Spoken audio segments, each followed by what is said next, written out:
Good evening, gang. It's Friday night. Oh, that looks really loud to me. Is that loud? I don't know what's. I've got something going on with this. I think it's actually. I've got a mixer down here that puts all the sound together, and now and again it seems to turn itself up for no apparent reason. I'm not quite sure what it is doing that.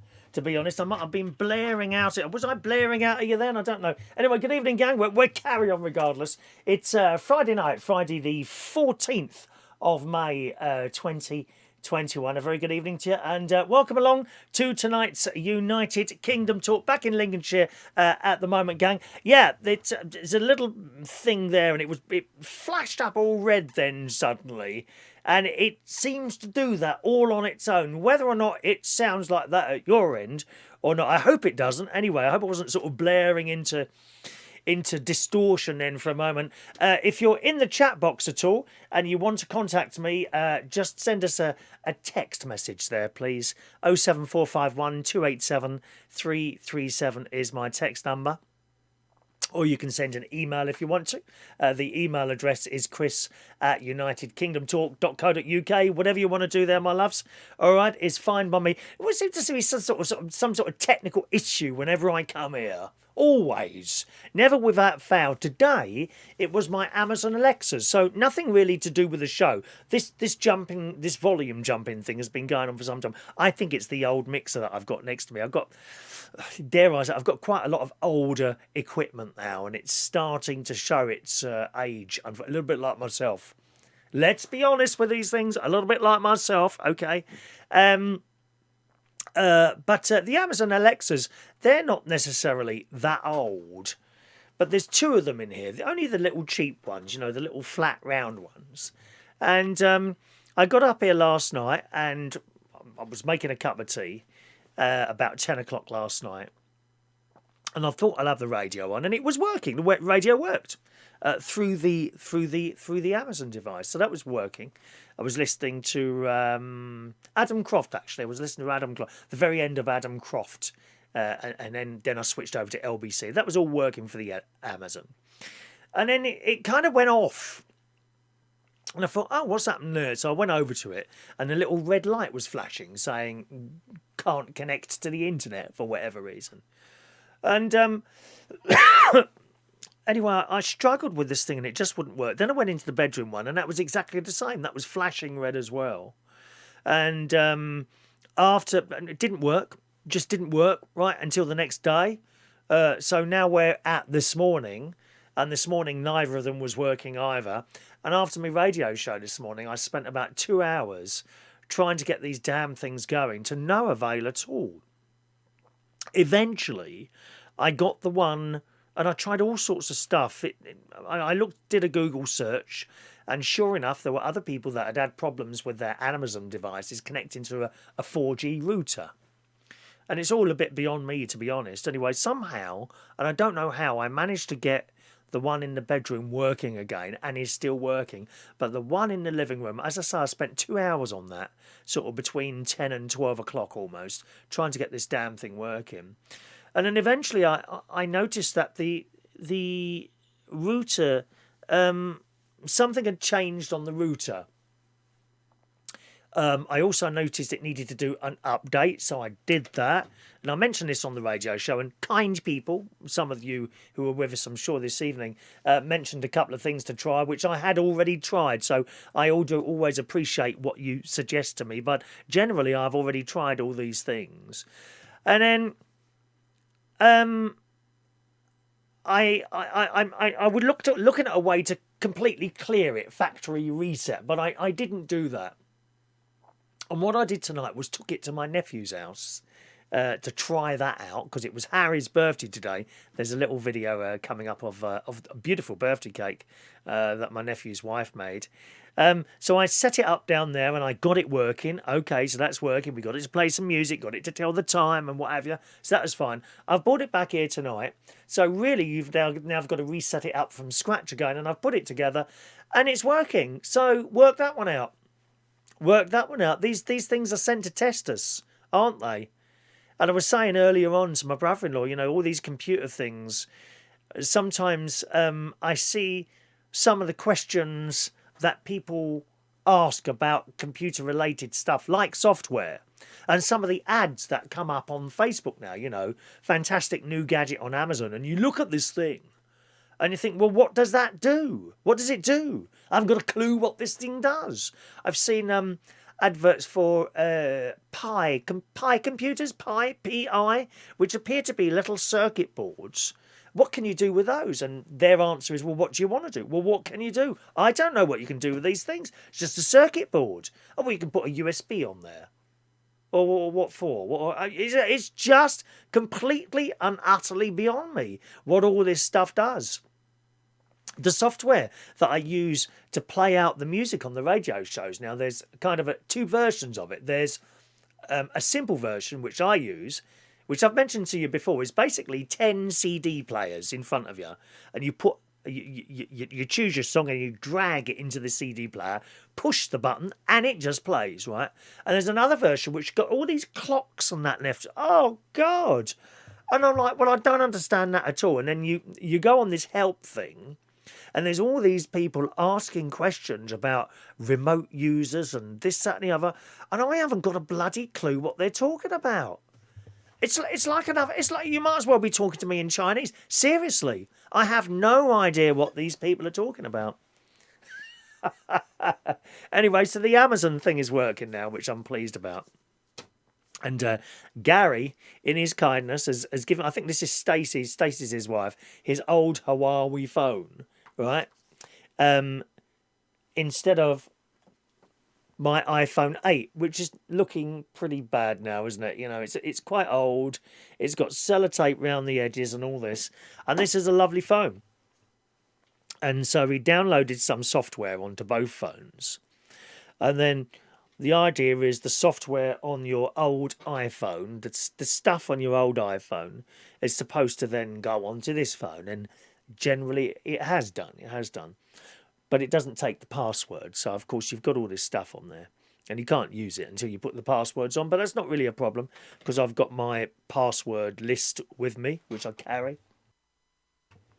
Sometimes, not always. I don't always carry it with me, but I usually bring it up here. So I've got that. So I looked at this. And anyway, so I've got it in the car.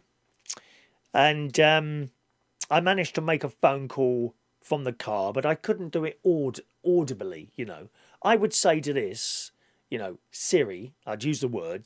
There's a word before Siri, before you act. Siri, call Gary Butler, my nephew. And it would just call him. And I'm trying to get it to work into this, and up come Google Assistant. How can I help you? Call Gary Butler. And then it come up with something. I'm searching for the information. I'm like, oh, Christ, well, that doesn't work. But Gary says all I've got to do is put the Google password in. And it's a lovely phone. I mean, it's a really nice picture quality. Everything about this is fantastic. But it's a different system. And you've got to learn a new system. I don't know what it is, whether it's my age or something like that. I have great difficulty now learning new things. And I think there's a bit of a mental block there really as well. If you get what you're used to, then you don't want to learn something else. This is exactly the same as the software that I use to play out the music on the radio stations. Are you finding this? Are you sort of near 60 years old now and you think, oh, I can't be bothered to learn that. I'll just stick with this. Are you a bit like that? Anyway, so I'm using this in the car. Then I had to get some petrol. And I stopped at the garage. And since the lockdown started, I have no cash. Very, very small amount of cash. Actually, I've got a little bit of cash at the moment because I paid for something from my mate and he gave me the cash for it. That's the only cash I get. So I've got a little bit of cash. But I haven't really got much cash at all. So I pay with everything now with this. And I go to a desk and that's like, what was it? There's £52 to fill up my car today. It's been okay. And then I'd go like that, touch that, and it's paid. Well, of course, we've changed phones, haven't we? Oh, sorry. We've changed phones. So that doesn't work. And I'm now thinking, well, Apple Pay is not going to be on a Huawei, is it? Because it's not an Apple. And I thought, oh, God. Anyway, luckily, I had my credit cards with me.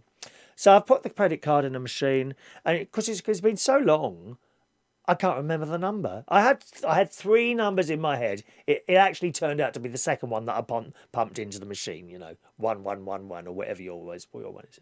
So I managed to pump that into the machine, and then it paid, and that was fine. I got back in the car and I thought, oh, I've got to change that over there now. And I got back in here, and I swapped the SIM card back over into my old phone. And it's a shame, really, because clearly this is the much higher quality phone. It's just that I can't be bothered. Can't be bothered to do it. Funny, isn't it?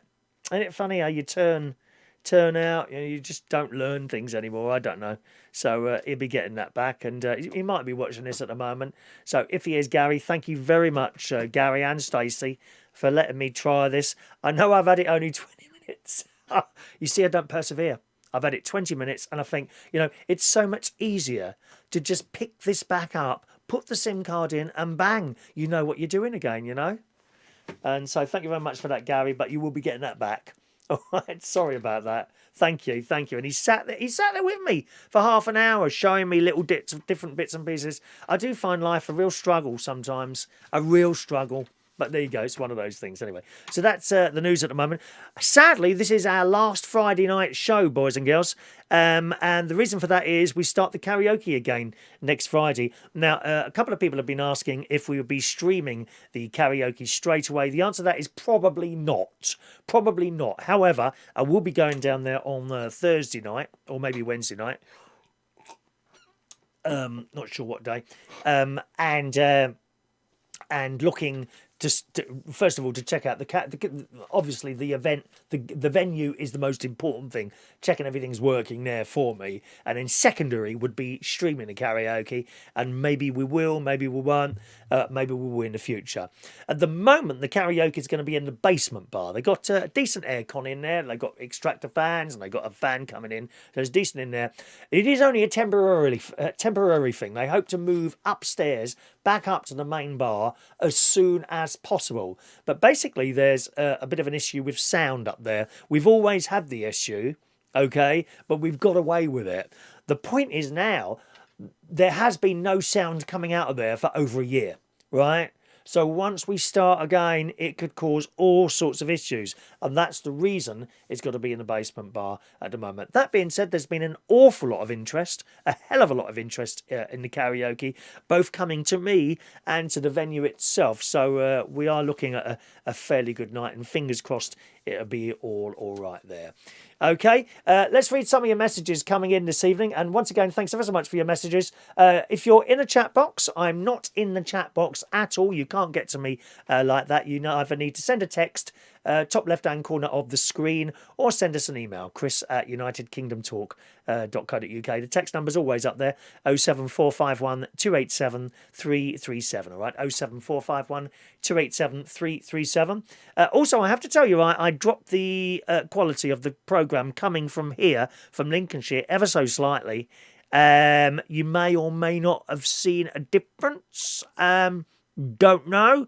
No one's mentioned it, so I'm assuming you haven't. But let's read some of your messages, and then we'll get on with our little show this evening, gang. Good evening to Sherry Parish. Evening, Sherry. She's listening to the show while painting our lounge. Have a great weekend. Oh, rather you than me, Sherry. No, dear. I'm starting to wonder. Seriously, I'm starting to wonder if I can actually do anything anymore. It's getting to that point now. Do you know what I mean? And we know about the DIY. That's been like that for some years. But I used to do DIY. I used to get away with stuff. I used to make light boxes and do a bit of painting and stuff. I don't know what went wrong, really. There you are, one of those things. Good evening to Rachel Wheatland. Good evening, Rachel. Hello to Diane Jebb. Good evening, Diane. Fran Green in the house. Hope you're well. Just finishing listening to Dad and Lad show. Oh, what's that? Oh, is that Ollie K and his dad? JK and Ollie? Yes, I was at my nephew's at that point, or driving in between, so I didn't hear that.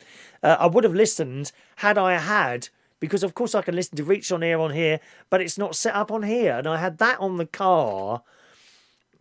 I just don't seem to be willing to learn anything new anymore. I don't know what the answer to that is, really. I'll just disappear into my religion and be happy with that. Just turn up at church every day. That'll keep me happy. Evening, Steve Murray.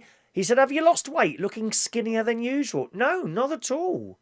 Not at all. It's remained fairly constant actually, at about 13 stone 4 over the last few weeks, Steve. So no, not lost. Perhaps it's a different light in here. I don't know. Maybe it's something like that. But thank you, Steve. I feel much better now that you've said that. If you ever want to make someone feel better, say, "Oh, have you lost weight?" The trouble is, you can't lose too much because people, "Oh, are you all right? Are you ill?" They always think you're ill or something like that if you lost weight, don't they? Evening to Gary Ross. Hello, Gary. He was up early this morning at 6:30, waiting for the 9 o'clock show. That's what you call a dedicated listener. Gary Ross waiting for the radio show this morning. Hello to Gary. Good evening to Mark Bowles. Hello, my little fruit. Missing me. Sorry I'm late, lover. Yes, we did miss you, dear. Sadly, I don't have your picture here. I don't think I got your picture up here, have I? No, it's down on the other machine.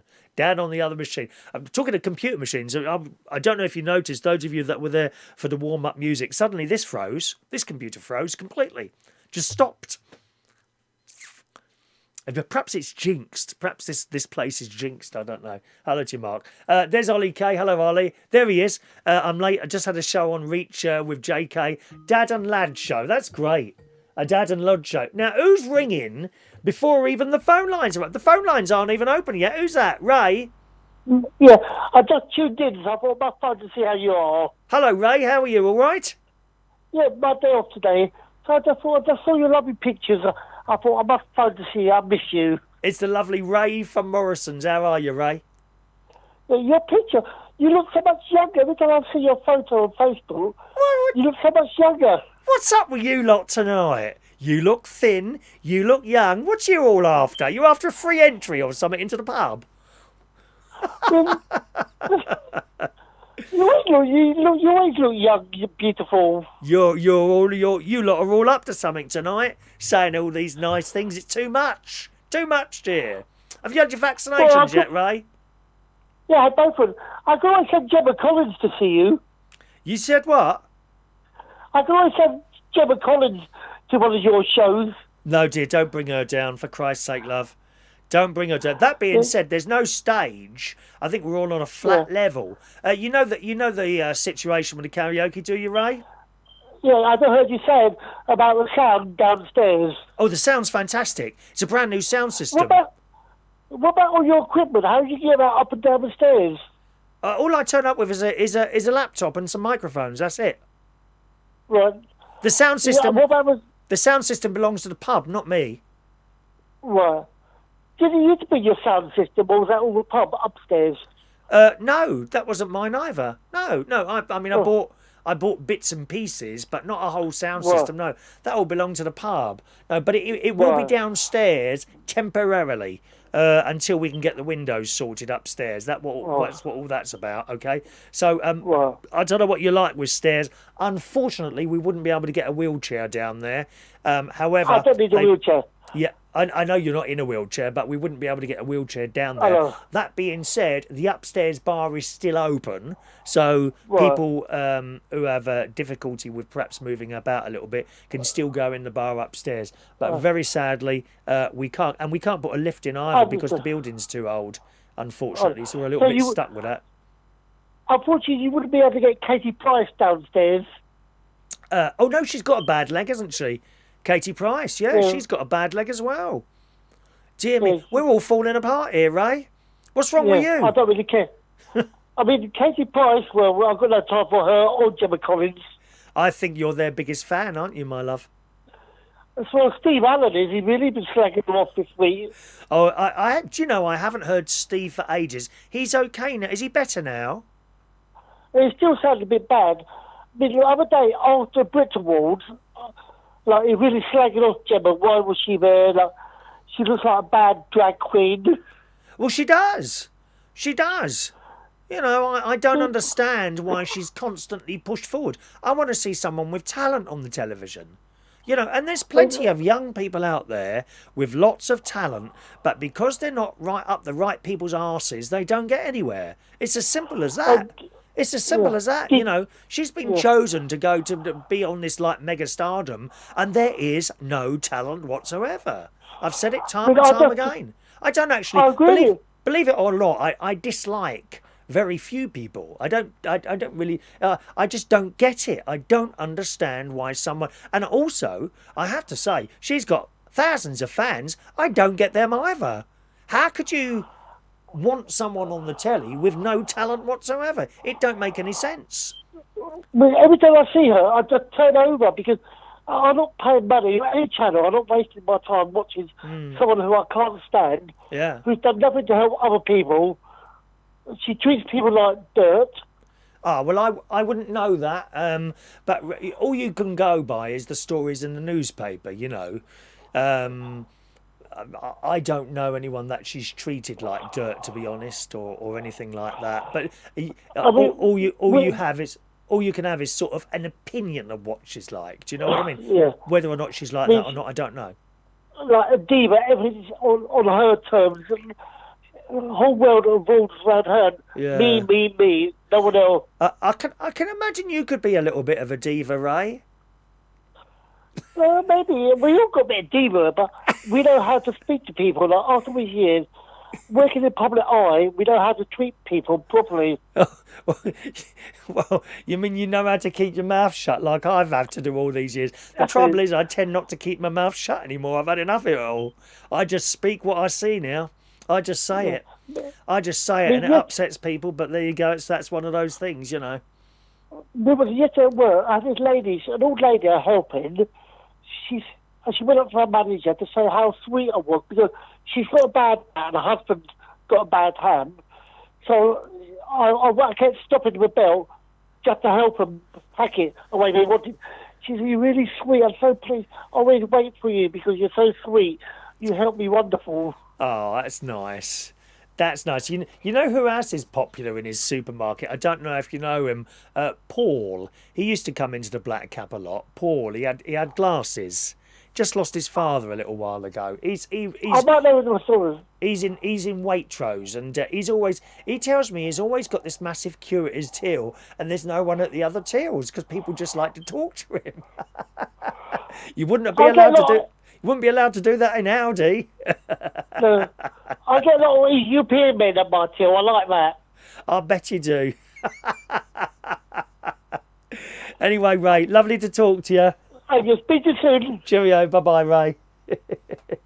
He's a lovely chap, Ray. He's such a nice person, I have to tell you. There we are, Ray. He works at Morrison's in Queensbury. All righty. Where were we on the messages tonight? That's it, Ollie K. Yeah, the Dad and Lad show. I think that's excellent. I think that's a wonderful, wonderful thing to have a father and son type thing going on there. I see it sometimes when I'm walking along the river, the Witham River. You know, early Sunday morning. Sometimes I go for an early morning litter pick. I'm talking about 8 o'clock Sunday morning. There's no one around except a few birds singing. Don't see any cars. And you see a few cars parked up, and it's fathers and sons. And I think that's wonderful to see that. Even like my nephew and his son, when they're out in the van together, we call them the Chuckle Brothers because they're always up to so much mischief. That's Gary, my nephew, and his son Harry. They sit in the front of the van together. They're just hilarious. It's such a nice thing to have a dad-son thing going on, including there on the radio. I'll try and listen to the replay on that at some point, perhaps when I'm on my way home at some point. All right, so thanks very much for the message, Ollie. Hope school's going well for you there. John Parrish is there. Good evening, John. He says, I'm over 70, mate. Nothing wrong with my memory, Malcolm, he says. Well, at least you remember to watch this show. That's the most important thing, as you well know, John Parrish. Incidentally, you've got Sherry. It's 8:25, Sherry. Don't forget, 8:30, take the phone away from John because he just starts getting a bit silly after that. 8:30, never ever leave him with the phone on his own after 8:30, my love. All right? Weird City's there. Hello, Weird City. All right? Are you all right on the Friday night? Tried to teach my mum the OK Google. Now, what's that? Oh, hang on a minute. I think my nephew was saying that. Yeah, he said you have to say, OK, Google. Then she answers you and asks you what you want. But I did that. I said, OK, Google. And then I said, call Gary Butler. And she did. And she just said, I'll look that up for you or something like that. Didn't work. I'm sure, given a little bit of time, I'd probably get it to work and it would be. But maybe I'm just lazy. You see, it's so difficult when you have something that works. Why would you change it? That's the difficulty. And this is a far, far superior phone to the one that I've got. And yet, do you know what I mean? A little bit like my nan, really, when I think about it. My nan used to live in London, in Peckham. And it had started getting a bit rough, right? And we lived in Roehampton. And Roehampton, at the time in the 1970s, Roehampton would be a 10 and Peckham would have gone down to like a 6 or a 5 or maybe even a 4, right? Would she move? No, we could not get her to move. Couldn't get her to move because that's what she knew. That's what she knew. Maybe that's half the problem why I couldn't move here. Because Bracknell in Berkshire is where I know. Now, I know it up here fairly well as well now. Not as well as my nephew would do. But I know it fairly well, coming up here now for 3 years, believe it or not. Although you can pretty much write up most of last year. Maybe that's what it is. Maybe you stick, as you get older, you stick with things that you know. Even people as well. How many of you make new friends the older you get? Well, actually, that's a lie as well. You certainly start talking to people when you're litter picking. Absolutely, do you? You talk to a lot of people when you're litter picking. They just stop. And there's one particular old lady. Oh, I'll make you laugh with this story. I'll make you laugh with this. There's an old Irish lady. She's 62, 63, somewhere around there. Anyway, so last night I was travelling. The night before, I'd been to my mates. And I'm walking back. I generally walk there and back. It's about 25 minutes each way. And I'm walking back. It's late at night. Coming up to one of the underpasses, and I saw, from the distance, I saw a few people under there, and I thought, oh, okay, they'd be smoking the old funny backy, the old wacky backy. It was just a normal thing in parts of the country now, isn't it? But where I am, it's not too much of a problem. So you just kind of nod your head as you walk through. Or I always say hello to whoever it is under there. It's usually a group of lads, okay? As I got closer, I realised there were 3 people. There were 2 young people, 1 girl and 1 boy. 17, 18, 19, sort of that age, I suppose, 20. He had quite dark skin, though, so he could have been a lot older than he looks. The darker the skin, it seems to be, the younger people look. And there was a girl as well, and there was an old lady. And as I'm getting closer, she said, oh, hello, how are you? And she appeared a little bit drunk, this old lady. Right? I said, I'm all right. What are you doing here? She said, oh, I'm just walking back from my friends. Someone had died and she'd gone to see. So she's obviously had a drink with them and all that. I said, okay, well, do you want to walk back with me? She said, no, I'm going to stay here. I want to try one of those spliffs. And I'm like, all right, okay. And she said, they're going to let me try one. Of course, they're under there doing it. They're not actually smoking. I couldn't smell anything at all. At which point I said, oh, right, okay then. Well, if you want to do that, yeah, that's fine. She said, have you done one of those before? I said, I tried about 25 years ago. I was in a pub and I was handed this thing. I was smoking at the time, you see. And I passed out. They had to carry me out the pub and I was sick. I said, I never touched it ever again. Never again. She said, oh, I'd quite like to try one. Anyway, so these youngsters said, oh, can you roll one up for us, mate? How do they know I'm not a bloody policeman? It's obvious, I suppose. I'm just too friendly with people that I don't know. That must be what it is. And I said, oh, I've no idea what to do. Seriously, I don't know. So, no, I'm afraid I don't. So anyway, I walked off. And I thought, well, I suppose she's all right. They look decent people. They're like a boy and a girl. And she seemed happy enough. Anyway, I got home. And I got to tell you, I was chuckling on the way home. What a dark horse she was. I wants to try something else. She said she'd never tried one before and she wanted to try one. Anyway, so I'm just looking up. And then the doorbell went. It was like 11:15 at night, and it's the lady. She said, oh, hello. She said, I just wanted to thank you. I said, oh, right, okay. She said, thank you ever so much for stopping and offering to walk me home. She said, it's that stopped me trying one of those spliffs. She said, I was all ready to try one, and because you stopped, I didn't. And I thought, oh, and I closed the door feeling quite pleased with myself that, I'd stopped someone going down onto the dark side. So there we are. But it's just funny, isn't it? Funny, isn't it? I remember doing a quiz night in the King's Head Theatre Bar. You remember that I did some years ago? And afterwards, I often went and had a meal somewhere on my own. There was a spaghetti place a little bit further down, and I would always get in there at the last knockings, but I'd been in there so many times. Oh, hello, sir. Your table for you. And they knew me. They'd take me to the same table I always go. Usual, sir. Yes, please. How hot would you like it today? I'll have it very hot today. I used to shovel this stuff in my mouth. But it was hot once. I'll never forget that. I said, you're going to have to get me another Coke. And he laughed. He said, is it too hot? I said, no, that's fine anyway. I used to eat there. Anyway, on one occasion, one of the older ladies, and she was 66, 67, 68. And she said, oh, I fancy a meal tonight. Can I come with you? I said, yeah, you come with me. So she came in there as well. And we're waiting for the food. Right? And she gets out her purse. She said, don't you want some of this? And open this little packet.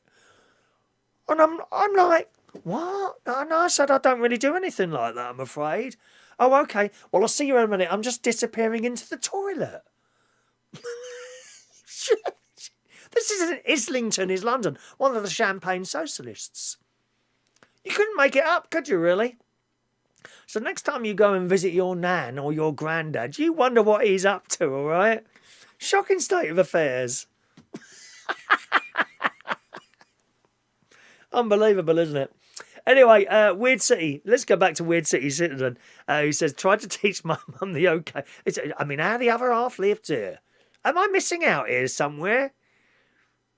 I don't know. Trying to teach my mum the OK Google on her new phone. She can't do it. Hello, Google. Google, hello. She just won't say OK Google for some reason. Is that what you have to say? OK Google. OK Google. Nothing. Look. OK Google. Oh, hang on. No, I've swapped the SIM card. Oh, maybe I turned it off, did I? Oh, no, it's on. Look. OK Google. Maybe it's because I took the SIM card back out, I suppose. I don't know. Oh, it's just too much. It really is, all this new stuff. Evening to George Bond. Hello, Jason Hughes. Good evening to Alan Ross. Loves the backdrop. Thank you, Alan. I'm in Lincolnshire at the moment, so I'm in a different place. That's why that is. We've got different for both areas there, all right? Good evening to Maureen in London. Evening to you, Maureen. Hello there. Shania says, Dad tells me you killed a spider in your caravan. How dare you kill one of God's creatures? Oh, God, I'm sorry, Shania. Believe me, this one I felt really guilty about.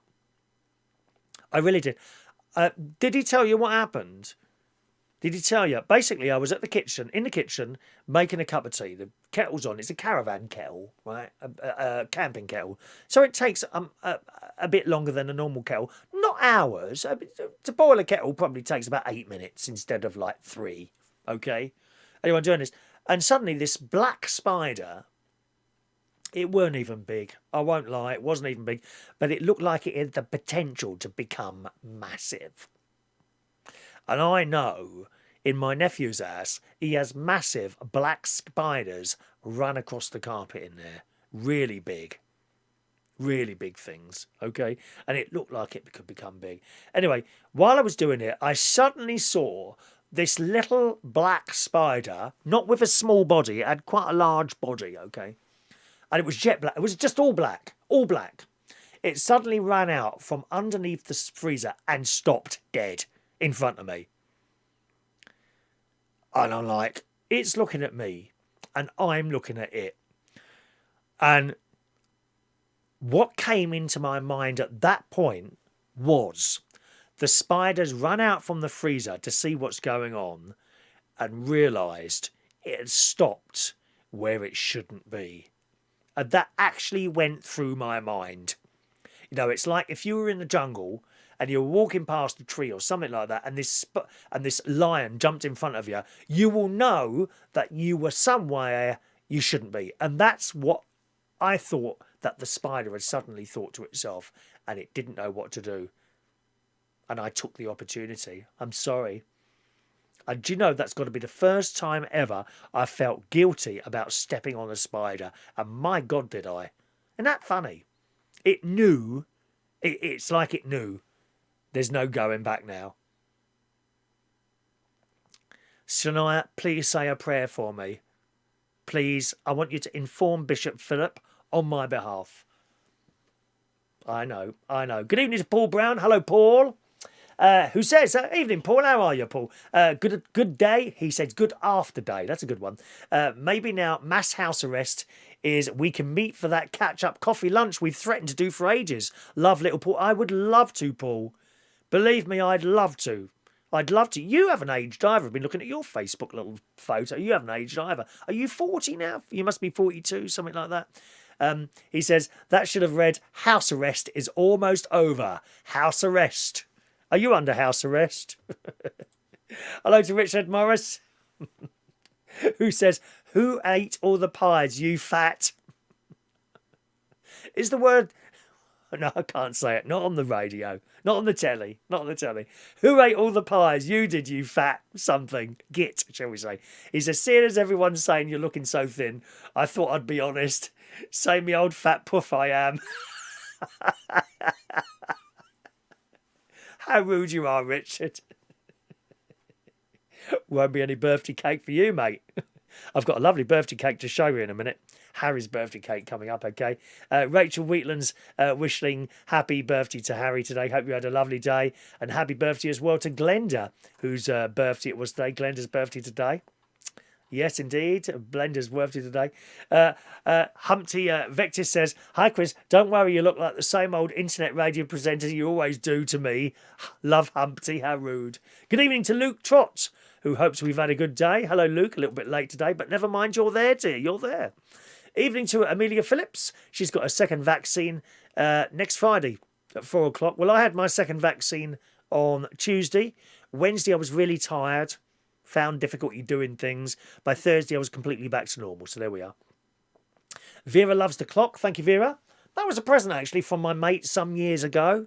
Okay, so I've got different stuff in each studio. Okay, see the little caravan up there. Glenda sent me that many years ago. I always forget to turn the damn lights off at the end. And the next day I come in and the lights are still on and I don't last very long after that. It's a battery-operated light, so there's a little switch on the back there. John Parrish says, those old ladies are almost your age, dear. I think they are, John, to be honest. Yeah, it's 20 to... Can you take that phone off him now? No more messages, John. It's time for your bedtime. Sherry, help him into bed, dear. Don't forget to let him put him on the toilet before he goes to bed for half an hour. You don't want to be clearing up mess. You know the accidents he has in there. Yes, Fran says, don't judge a book by its cover. I think you're right. You're right. You're right. And Fran says she enjoyed JK and Ollie's show tonight. You'll have to replay it. Yes, I will. I might play it on the way home when I go home.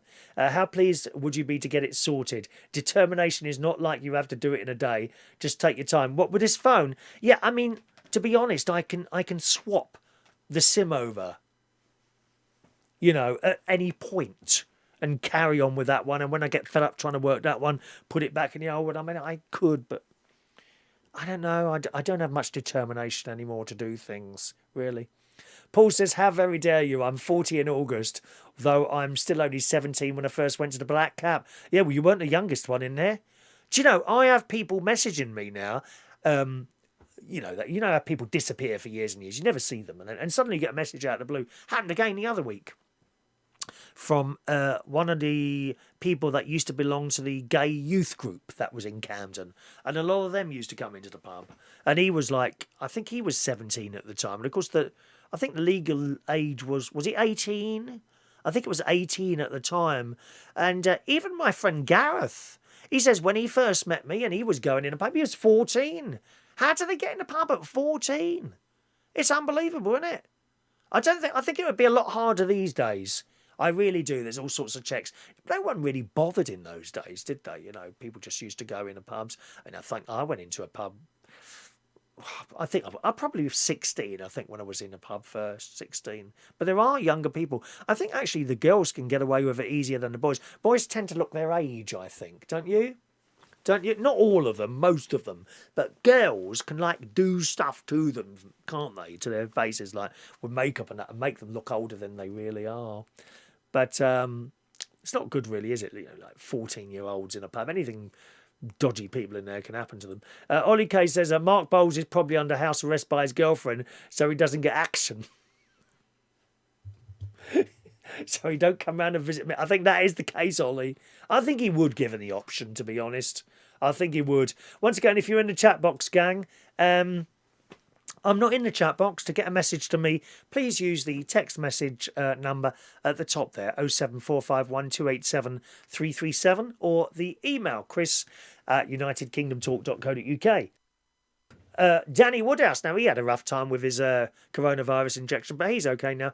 He said, could you do a Saturday night show instead to replace the Friday night show? Now, I thought about Saturday. You know, I think there's too much good stuff on the telly on Saturday night.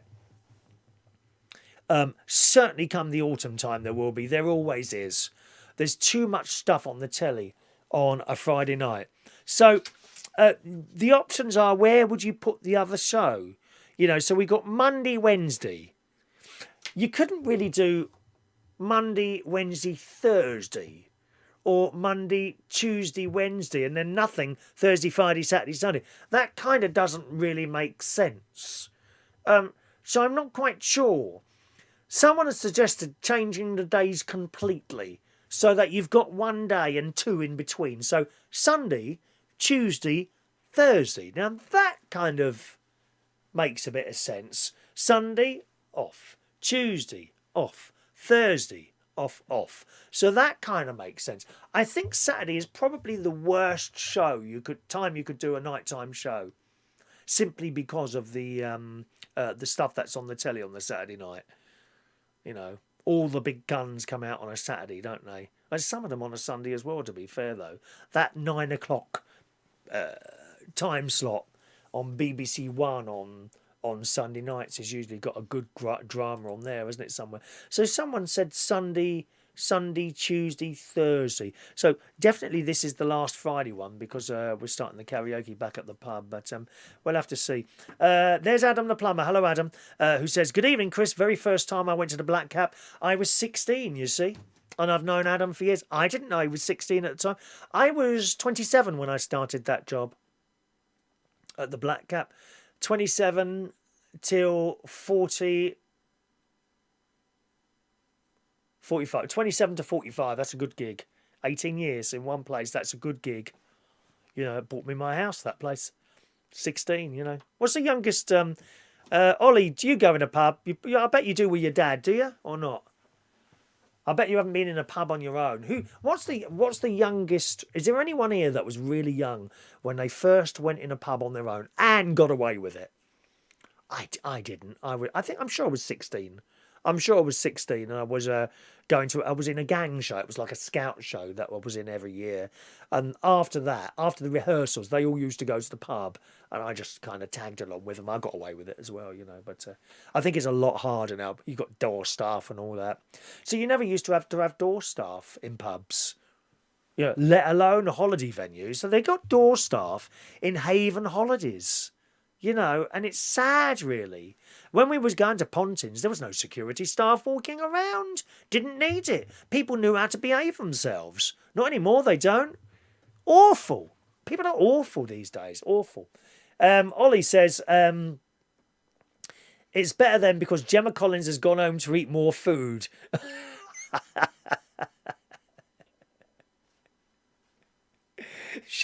She's looking for another McDonald's, I think, isn't she, Gemma Collins there? And what do you think of Sunday, Tuesday, Thursday? Does that work? He said, no, I don't really like to ask that, because what happens is you get half people to say, yeah, that's really good, and the other half say that's not good, and then you decide to go with it, say, and then they go, oh, why did you do what they said? And it's all a bit like that. So I think when it comes to show stuff, I don't really ask an opinion anymore. I just do it, and that's it, because everyone gets into arguments in the chat box on that and what have you, you know, and you know, whatever you do, some people won't be happy and some people will be happy. Like the new backdrop, you know, Like, not this one, but the one back at Television Centre in Brattle, the new backdrop. Some people like it, some people don't. In actual fact, I was surprised that the majority of people, about 75% of the people liked it, and 25% not. Except Mick Davenport, he doesn't like any of them. He didn't like the flamingos. He doesn't like anything. Do you, Mick? 07451287337 if you want to send a text in. Vera says she was 14. See, here we go. Vera was 14 when she went into a pub near the school with her mates. Can I just write down, because I'm going to have to change the... Where's my other bit of paper gone now? Where's that other... I don't know, a bit of paper somewhere, didn't I?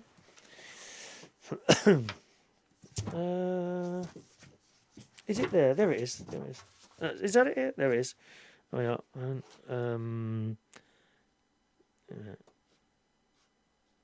Yeah. So what I do is, I have a menu of what's going to be on the show today. It always changes. We don't usually do everything that's on there, and sometimes we do other stuff as well. Like now, doesn't say anywhere about how old you are when you went into a pub. We just kind of go on to it. But that's what I like about this. How we can sit here changing from one thing to another. It's wonderful, really. Wonderful, wonderful. And of course, with the text messaging as well. I know some of you would like us to go back into the chat box, but that really won't happen. It's so much easier with the text messages because people will think about what they're going to text you. Whereas in the chat box, no one thinks. So just let it all go to all go mad in there, really. So that's why it's so much easier doing it like this. Vera says, yes, I was 14 going into a pub near the school with my mates. The minute we stepped in, we saw teachers at the bar and ran out before they saw us. I know the teachers always used to go into the pub round the corner from our school, the London Oratory School in Fulham. Used to come out. Actually, the door we come out now, they don't use that as an entrance and exit door anymore. It's like a side door, really. We used to come out there, out of the school building, through the playground, across the path, and then through this wooden gate. And we used to go past the pub there, and we knew all the teachers used to drink in there. I think some of the sixth formers occasionally went in there. And the teachers were kind of all right with it, it's one of those things, isn't it? Rachel said, Sunday, Tuesday, Thursday sounds good to me. Thank you, Rachel. Paul Brown says, funnily enough, I didn't look old enough and I didn't even start being asked until I was about 19 in pubs. Though I've been lucky, it's only the last couple of years that it's stopped happening at all. Did you find that disappointing, Paul? The fact that people stopped asking your age. Did you find that disappointing? That being said, they didn't challenge us 25 years back then. So now they're really telling you they think you look under 25. No, you didn't get challenged then. Not really. Not really that much at all. Did you? You could practically go into... as long as you didn't look 8 years old. I bet great nephew Harry will be in at a pub as quickly as he possibly can. My great nephew Harry. I can see him sitting in a pub. Not so sure about George. Adam the Plumber. Sunday, Tuesday, Thursday sounds good to me. He says you could do a late afternoon show on Sundays, say 4 or 5, and then an 8 o'clock show on Tuesdays and Thursdays. Would that work? I see where you're coming from there, Adam, but I find it would confuse people. It's like the whole Saturday thing. We used to do we used to do mornings. I think probably the best format, talking time-wise, is when we did 6 shows at the same time every morning. People remember that. When you start doing them at different times. Now, my idea was doing shows at different times. You get a different group of people. But that didn't happen. It's worth trying, but it didn't happen. Because I think people think, oh, hang on a minute, Monday, so that's 8. Oh, and is 11 on Sunday, or is it 5, or is it 8? And I think people forget. So it becomes confusing. That's why I think you need to have sort of similar days and similar times. So if I'm on one day, then there's going to be a gap in between. I think that kind of sticks in people's brains like that. You know what I mean? But I know what you're saying there, Adam. Thank you. Good evening to Ray Reynolds joining us on the show today. Hello, Ray. Hello, Ray. And Paul says, people still ask mainly, mostly because all my references are too old for them. And I have to explain I'm almost middle-aged. What do you mean almost middle-aged? You just told me you was going to be 40. That's middle-aged, dear. 40. Look at me. God's sake, you're going to die when you see how many lines there are on my face. It's all the studio makeup. I've got a whole team of makeup artists in there work on my face for hours on end, making me look young and beautiful for this programme. As you can see with your very own eyes, my love. All right? As you can see with your own eyes there. Alrighty. Let's just check your emails there. I want to try and check the emails a little bit more often because I don't. I know I'm aware of, and sometimes people send an email and they're sitting there for ages on end. Hello to Darren. Hello, Darren. Nice to see you, Darren. Darren's in the house, Darren Litton. He wrote for Catherine Tate show. Funnily enough, me and my mate have started watching you again on the Catherine Tate show, Darren. My God, you look young. You look so young on that. What was the sketch? I think you were sitting there. Were you in front of Lauren? I can't remember the sketch, but you were sitting there, and of course the other one, the lady, she's very quiet, and suddenly there's a noise, and she's ah! The one where she was painting her nails. We were watching that the other day. Series 1, episodes 1 and 2 we've watched so far. We've started watching Catherine Tate again. Darren Litton wrote that. And he also wrote Benidorm. He's with us tonight. Enjoying the United Kingdom Talk chat. Looking to the forward. A Central Station opening. Yes, our first karaoke is next Friday there, Darren. Limited numbers. I must warn you, limited numbers. Okay? All right? It's limited numbers. And they got a little door charge, £3, I think it is, to go downstairs. Because these pubs are on their knees. There's a couple of people saying, oh, why are they charging? They're desperate for the money. They almost closed. They had a fundraising thing. I don't know if you saw it some time ago. I'm going in there and I could see they were in trouble. So I haven't asked for my wages either. Not all of them anyway. I mean, I'm doing it. Put it this way, Darren. I'm doing it for less than half price. Okay. Just because they need. I want to be doing the job and I want to be doing it there. And I know they can't afford to pay what they were paying people. So. It works all ways. Gets me to do the job again. Gets me a little bit of money in. Not massive amount, but it doesn't matter. It doesn't matter. I'm able to do what I love then, you see. Stand on a stage and do stuff. Although there's not much of a stage downstairs. In fact, I don't think there's any stage. I think he's going to make a temporary stage downstairs in the basement. But it'll be all right. It'll be all right. Nice to see you, Darren. Love you loads, darling. All right. Paul says I'm almost 40. Almost middle-aged. No, I would say middle age is about 39. I think you're middle-aged already, Paul. Anyway, I'll let you know when I see you face-to-face, my love, whether you not look middle-aged or not. All right? Well, we've just done this inane chat and we've done nothing what's on my show list today. So if you don't mind, I'd like to do something on there. First of all, can I refer you... we've got a... I was going to show you Harry's birthday cake. I'll do it after this story. First of all, gang, at the top of the list there, breakfast. Do you like your breakfast in the morning? What do you have? What do you have for breakfast in the morning? I'm a bit boring. I have this fat-free yogurt, and I like it, actually. It's so easy to do. Most of it's in the fridge already, sort of 3 or 4 days in advance, Fat-free yogurt, porridge oats, and fat-free yogurt on top. That goes in the fridge. And in the morning, I bring it out, and I generally chop up an apple. That goes in there, mix it up, and some blueberries on top. Absolutely delicious. Delicious. I used to have a fried breakfast a couple of times a week. Nothing wrong with that. Years ago, sausage, egg, bacon, all that business, Now, occasionally I have a fried breakfast. Of course, it would be more vegetarian. But I don't do it very often. Probably some of you enjoy a fry-up a couple of times a week, do you? What do you have on there, eh? Sausages, couple of sausages. I bet Vectis Humphrey, I can see Vectis, he'd be one of those that stops at one of those transport cafes. Fantastic value. We had one in Richmond. When I was working for British Telecom as an engineer there, we all used to meet up there at about 10:30 for breakfast. You used to pile in this transport cafe, vans and that, tradesmen outside. I used to sit there with 3 or 4 mates, all telephone engineers. And there we have it. Sausages, bacon, eggs, chips, baked beans, all on there. Lovely. No black pudding for me, no. Eggs, fried eggs, of course, fried eggs. And she'd bring it over with a mug of tea. She'd have a fag in her mouth, dripping ash all over your breakfast. Such good value, I tell you.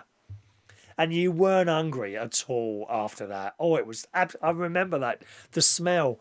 Have you been in one? In a transport cafe. Oh, it's wonderful. And you come out of there after, and it probably cost you like a couple of quid at the time it was. Wasn't, dear? Not like going into Starbucks. I mean, you're ripped off every time you go into Starbucks, aren't you? Come on. £3 or £4 for a bleeding drink and a piece of cake. Oh, you want a piece of cake? £2.50, please. Sorry?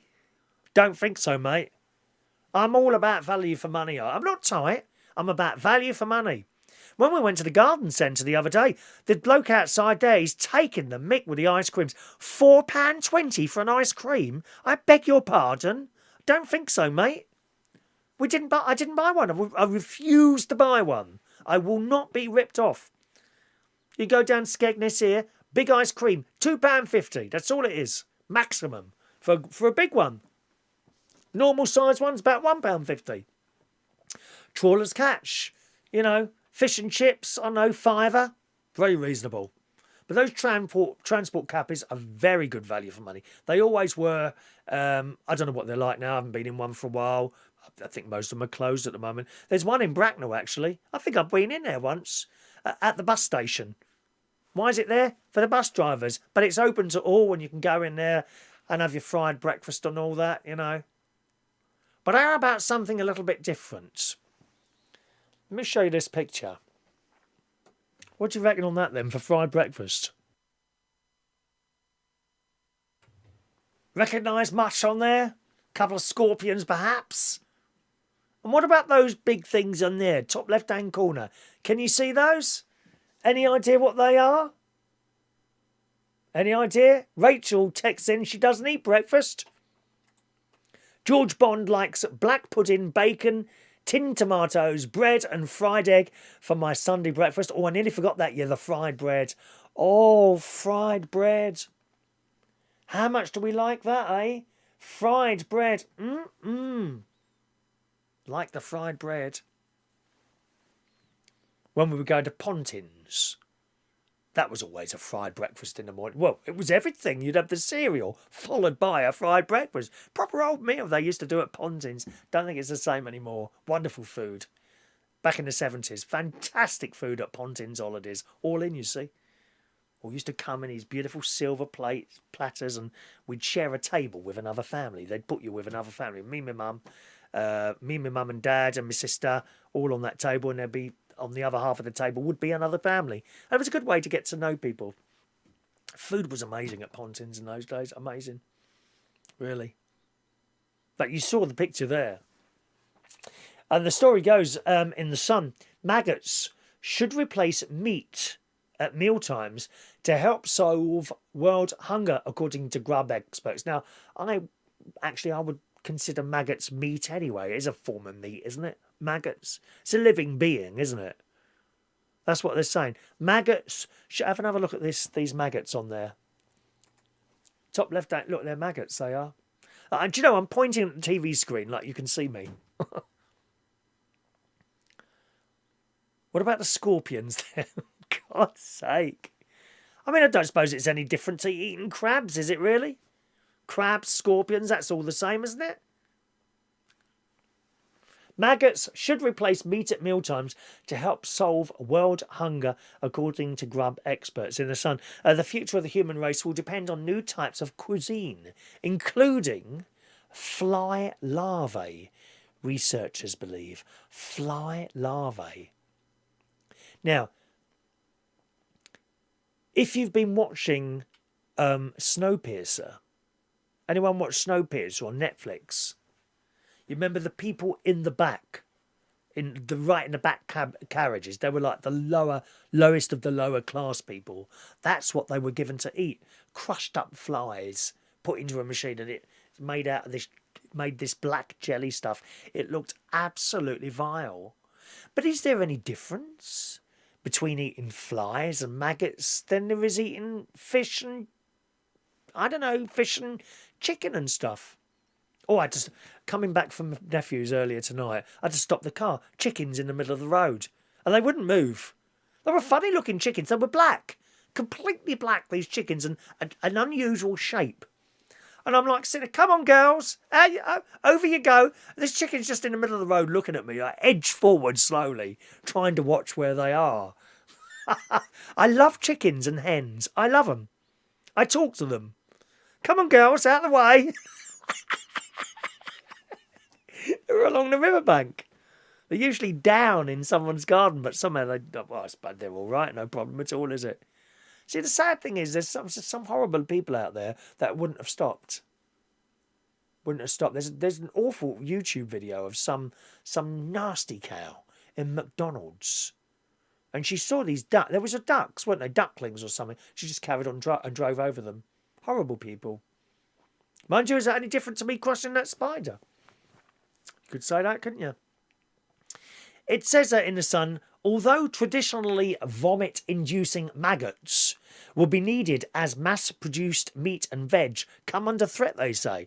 So I don't know about mass-produced veg. Could that come under threat as well? Well, that's me stuffed, isn't it? What will I eat then? I'll have to survive on chocolate. You see, chocolate is very important. You know that, don't you?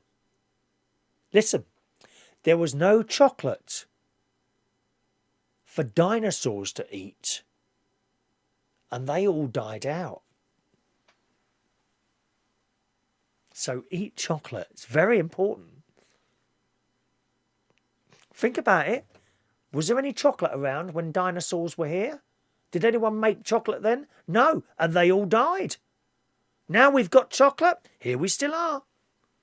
Very important to eat chocolate. This bloke says our current food supply is vulnerable. It's exposed to a litany of risks, as you know, floods and frosts. Oh, I know about frosts.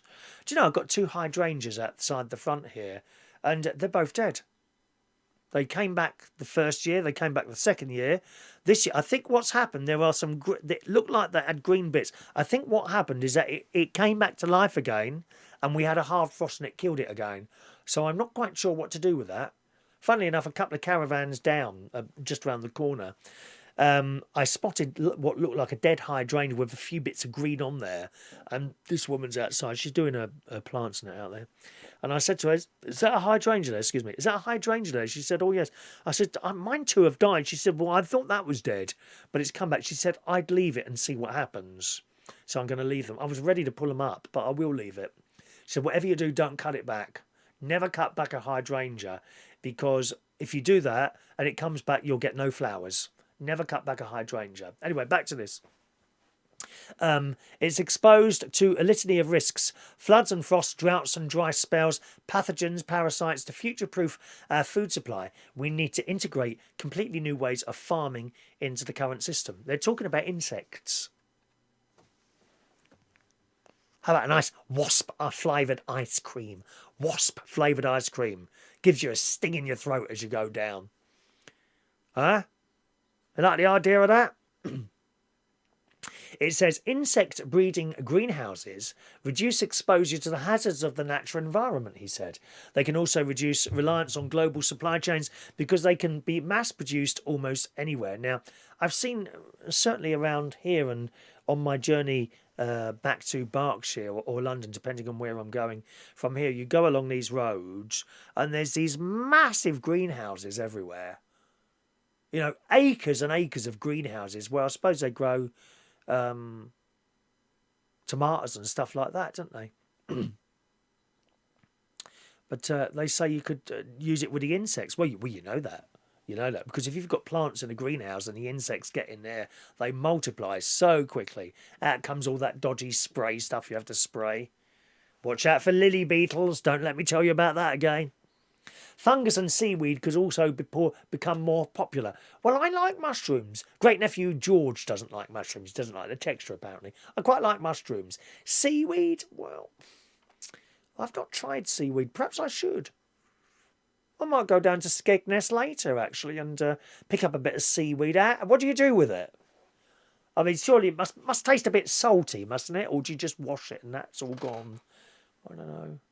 Little maggot sandwich, perhaps. Seaweed and chips. Like the sound of that? It says foods like sugar, kelp, flies, mealworm, and single-celled algae have the potential to provide healthy, risk-resilient diets that can address malnutrition around the world. So he's talking about sugar now. And how many of them tell us not to eat sugar? Don't touch the sugar. It's like a drug. Don't touch it. Perhaps that's what that woman tried to give me in the restaurant after the quiz night at the King's Head Theatre Bowl that I did. It says these so-called future foods were nutritious and more sustainable alternatives to plant and animal-based diets, he told Nature Food. And it goes on. But that's what they want to push us into eating, stuffs like that. Once again, there's the picture there. Just in case you're just joining us, welcome along. If you're in the chat box, I'm not in the chat box at all. If you want to contact me, you need to send a text, please, or an email. The email address and the text number up there on the screen for you, okay? So what do you reckon? Would you try something like that? Would you even try it? You know, if I put down a plate of that stuff in front of you, is there anything at all on that plate that you would try? Bear in mind, of course, we've got that other programme on ITV, haven't we? The entertainment programme, The Jungle Thing. The Jungle Thing, although at the moment I think they're doing it in Wales because of the pandemic, aren't they? Is there anything on that plate you'd try? I mean, a scorpion. Do you like crab? Looks a bit like a crab, doesn't it? Really? Those pincer things. They could do some serious damage, those pincers, can't they? What do you reckon? Alan Ross says, breakfast with my sleeping pattern being a bit weird. I tend to just have toast these days. My breakfast is sometimes just before I go to bed, so don't want anything heavy. Yeah, I mean, I think, Alan, as I've got older, certainly in the last year, my stomach seems to have changed a bit, and I can't really have a heavy meal at night anymore. Really, yeah, because I get the most dreadful acid coming up, and it's horrendous. I have to really watch what I eat now at night. During the day, it's fine. I can have a massive lunch, massive bread and everything, but it's the nighttime meal which seems to affect me strangely enough, isn't it? Toast is all right. I can have one piece of toast probably. Actually, I've got no bread in. I meant to stop at the co-op on the way back from my nephew's. I've got no bread. I don't know what to have for dinner. I'll probably have a pot noodle after the show. How sad is that? This is the life of an international celebrity, you see, Alan? People think we're living in luxury. Here I am in a caravan from the 1990s, eating pot noodles and drinking tea before I go to bed. I mean, how sad is that? This must be how people like Barry Manilow and Rod Stewart live. You know, you just see that sparkly man on the stage, you know, doing all his stuff, and hundreds of millions of adoring fans, just like me on this show. I mean, just look at the numbers now. I don't dare look. I don't dare look at the thousands of people that are tuning into this programme at this moment. Thank you for sharing it if you have. If you haven't, I'm really disappointed. Huh? I reckon old Shirley Bassey, you know, she goes and does a show, goes back home. Maybe she doesn't have a pot noodle. Maybe because she's Shirley Bassey, she has a cream cake before she goes to bed. Eh? I mean, what could help me with my stomach? I don't know. Maybe a little bit of colonic irrigation. Anyone done that? I mean, how much is... Oh, I looked it up one day. It's 50 quid to have colonic irrigation. I said to my mate, why are you paying someone to do that, dear? I got hose. Got hose? You just, you know, can't be that difficult, can it? It's you see, the trouble is I wouldn't know at what point to turn the hose off or pull it out. You want to stand well back when that happens. Oh, it made me feel sick now. Blech. Blech. Stand well back when you're having a colonic irrigation. Thank you, Alan. Paul, are they grubs and insect larvae on that plate? No, that's maggots. That's maggots. Top left-hand corner. Maggots there. Scorpions on the right. I don't know if that's scrambled egg at the top. I don't think that's a scrambled egg at the top. That might be a bit of seaweed. And, of course, you've got eggs and baked beans. See, I'm all right with the baked beans. I mean, I was brought up on baked beans. Absolutely brought up on baked beans. It was lovely. Big fan of... I've got so many baked beans. Tins of the things in here. I've practically got a warehouse full of baked beans in this caravan. Lincolnshire Television Studio Complex, sorry. Rachel says they look like chrysalises on the plate next to the scorpions. You better eat them quick, otherwise they turn into moths and fly away, Rachel. Awful. Good evening to Andy. Andy, hello, Andy. He says, I can watch you now. The soaps are finished. Good to see you again. A nice bowl of Weetabix will do it for me. Yeah, much preferable than the scorpions, I think. Vera says, well, if you're drinking cockroaches in coffee, then I guess you could eat that for breakfast. Cockroaches in coffee. Do you remember that story we did? Oh, yes, believe me. That coffee powder that you buy, there's a certain amount of that they are allowed to include crushed insects in it. Not because they've put them in. The insects were there and they just didn't manage to get them all out. They're allowed to have a certain amount of crushed up cockroaches and stuff in your coffee. Oof. That's what you're drinking. My breakfast in the morning, says Adam the plumber, 2 poached eggs, toast, 1 dead animal sausage and baked beans. Baked beans and toast. Oh, God. Is my nephew watching? You couldn't bring round a loaf of bread. Actually, no, I'm probably better off not to have the bread. I'll only have the acid problem. I'll just stick to a small pot noodle. Maybe I might even push the boat out and have an apple as well tonight. Or I'd rather have a bowl of ice cream or a large bar of Galaxy Dairy Milk chocolate. Beans and egg for Fran Green. Sherry says she suffers from acid reflux too. It's worse when I eat a lot and whenever I eat anything creamy. Bread products seem to do it for me. Bread products and amount of food. I'm very foolish with the amount of food. Sometimes I do get away with it. I really want a meal now. I love a meal like a couple of hours before bedtime, and I might get away with it or I might not, but once it starts happening, you feel, I wish I hadn't done that, And to be honest, the Galveston doesn't seem to have much effect on it at all. My friend Richard Morris, who's with us tonight, he mentioned some pills which other people have mentioned before that you can get from the doctor.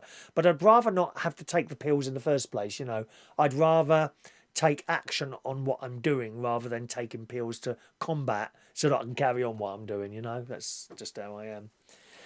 Anyway, that's the old story on an interesting breakfast that could be coming up for you very soon. Why not try it? All right, now, as promised, gang, was at Harry's, my nephew's great-nephew Harry's birthday today. He today is 8 years old. He had a couple of friends over as well, and they were outside playing football with Evie as well. And I did a little video of the birthday cake. Do you want to see it? Check out this birthday cake, as made by my nephew's wife. Beautiful. Harry's 8-year-old birthday. Why do you put these on, Harry? Can you wait? Oh, they're nice, aren't they? Show me those, Eva. Happy birthday to you. Happy birthday to you. Happy birthday, dear Harry. Happy birthday to you. Only fools and horses. Lovely jubbly. You plonker, Rodney. Jubbly. You like only fools and horses, boys? Pardon? You like only fools and horses? No. No. My dad watches it, but I don't. Oh, he loves Show us the it. front of He that loves cake it. there. He Look at loves that. it. Isn't that lovely? Well done. And Stacey made all this. Happy birthday, you wonderful? plonker. It's amazing what cakes you can Did you help with that, Evie? No. Yes, you did. Go! Show us what you made. Evie made that. Are you alright cutting that? Oh. My cupcakes from I'm school. Tell us what's in there. Muffins. They're vegetarian ones. Yes. And What's in there's that? cheese in there. There is spinach. Yeah. There's red pepper. Dude, Yeah. you taking Yeah. the paper out the end of them? And sweet corn and you sure? spinach. And I Nice. can't remember what else. Nice. And spring onion. Now it's got new trainers there. Has Yeah. he taken the paper out, Josh? Yeah, I think so. Are they football boots or just trainers? Trainers. Excellent. There. There's a playground, Harry. There is no. There we are. Harry's birthday. Isn't that a lovely cake, don't you think there? What a beautiful cake that is, eh? And yes, I did have a slice.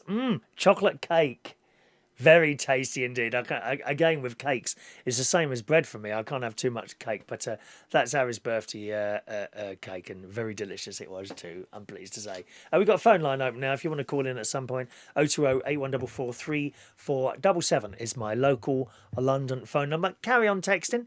If you're in the chat box, I'm not in the chat box, to contact me, either send us a text there, top left-hand corner, 07451 287 337, or you can now call in. Local London phone number. It's not premium rate. If you want to call in, up to you. 020 8144 3477. 020 8144 3477 is my number. ITV litter programme you saw mentioned in our little menu for tonight's show. If you want to have a look at that, it's a real insight into the real litter problem that we have now in the UK. We now have a lot of volunteer litter pickers. I'm one of them. I've been doing it for about a year now, and I enjoy it. A good litter picking day is when you can go out for 2 hours and find nothing. That's a good litter picking day. And I have to say, I went over the forest for the first time in a couple of weeks, actually, on Tuesday this week, and I found hardly anything except a big rubber type. It was like a tyre, but not a tyre. I don't know what it was. It was a round thing. It was quite heavy, so I put that over my shoulder. I looked quite hard while I was walking along with this rubber, like I was working in a garage or something like that. I didn't need to put a bit of dirt on my face and sort of oily hands as well. And one of those, what is that they wear, those overall things? Grey overalls. But that was a good day. So it just proves to me that other people are now doing it, which is fantastic. Less for me to do. And it's a great thing if you want to do that. You know, gets you exercise as well. If you're doing those steps things, you soon do your steps if you're doing litter picking, let me tell you. But there was a programme on ITV about it last night, a part of which was filmed in Glasgow.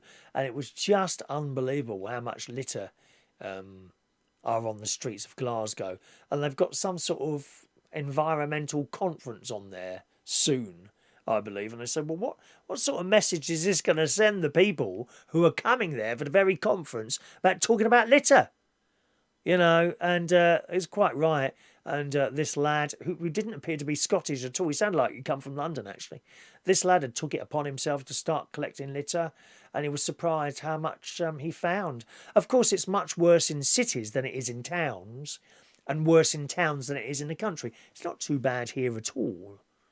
I think there's a couple of people here on the caravan site who actually do the same as me. In fact, on my route to my nephew's, I go all along the river. And I haven't been here for 3 weeks. 3 weeks, I suppose it is now. And on my way there, I was surprised. I think I counted 3 items. And I thought, well, I'll go and get those tomorrow morning, maybe. You know, depending on what time I get up tomorrow. I might pop out tomorrow before I have to go out. You know, and pick up those bits and pieces. But if you want to watch that, it's on the ITV Hub. Don't type in Britain's Litter because you won't find it. It's one of the Tonight programmes. They do this, like, you know, little half an hour documentary type thing, newsy documentary type thing each week, and it's called Tonight Britain's Litter Problem or something like that it was called. So if you want to look at that, I did put that up on my Facebook wall, a direct link to that, so you can find that on my Facebook wall. And my Facebook is facebook.com/Chris Reardon UK, facebook.com/Chris Reardon UK. All right. Rachel says, what a great cake, Stacey. Looks fantastic. Oh, it tasted better than anything in the shop. It was a really professional looking cake. You know, like sometimes when you're doing your own cakes, and I'm sure the girls and boys who do this sort of thing, you know, you look at your cake and it's nice and it's very delicious, but it doesn't quite look like the shop one, does it?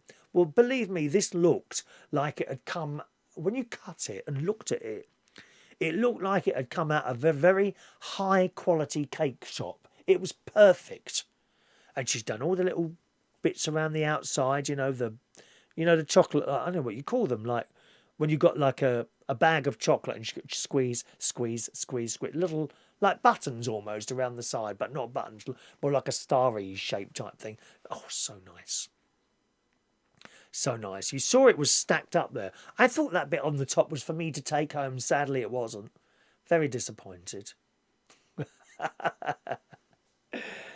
George says, Harry, he looks like Gary, Chris. Oh, he absolutely does. They are two peas in a pod.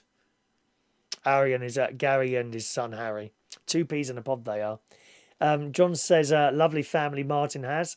I love watching them. Yes, you enjoy the videos. He's always got videos out.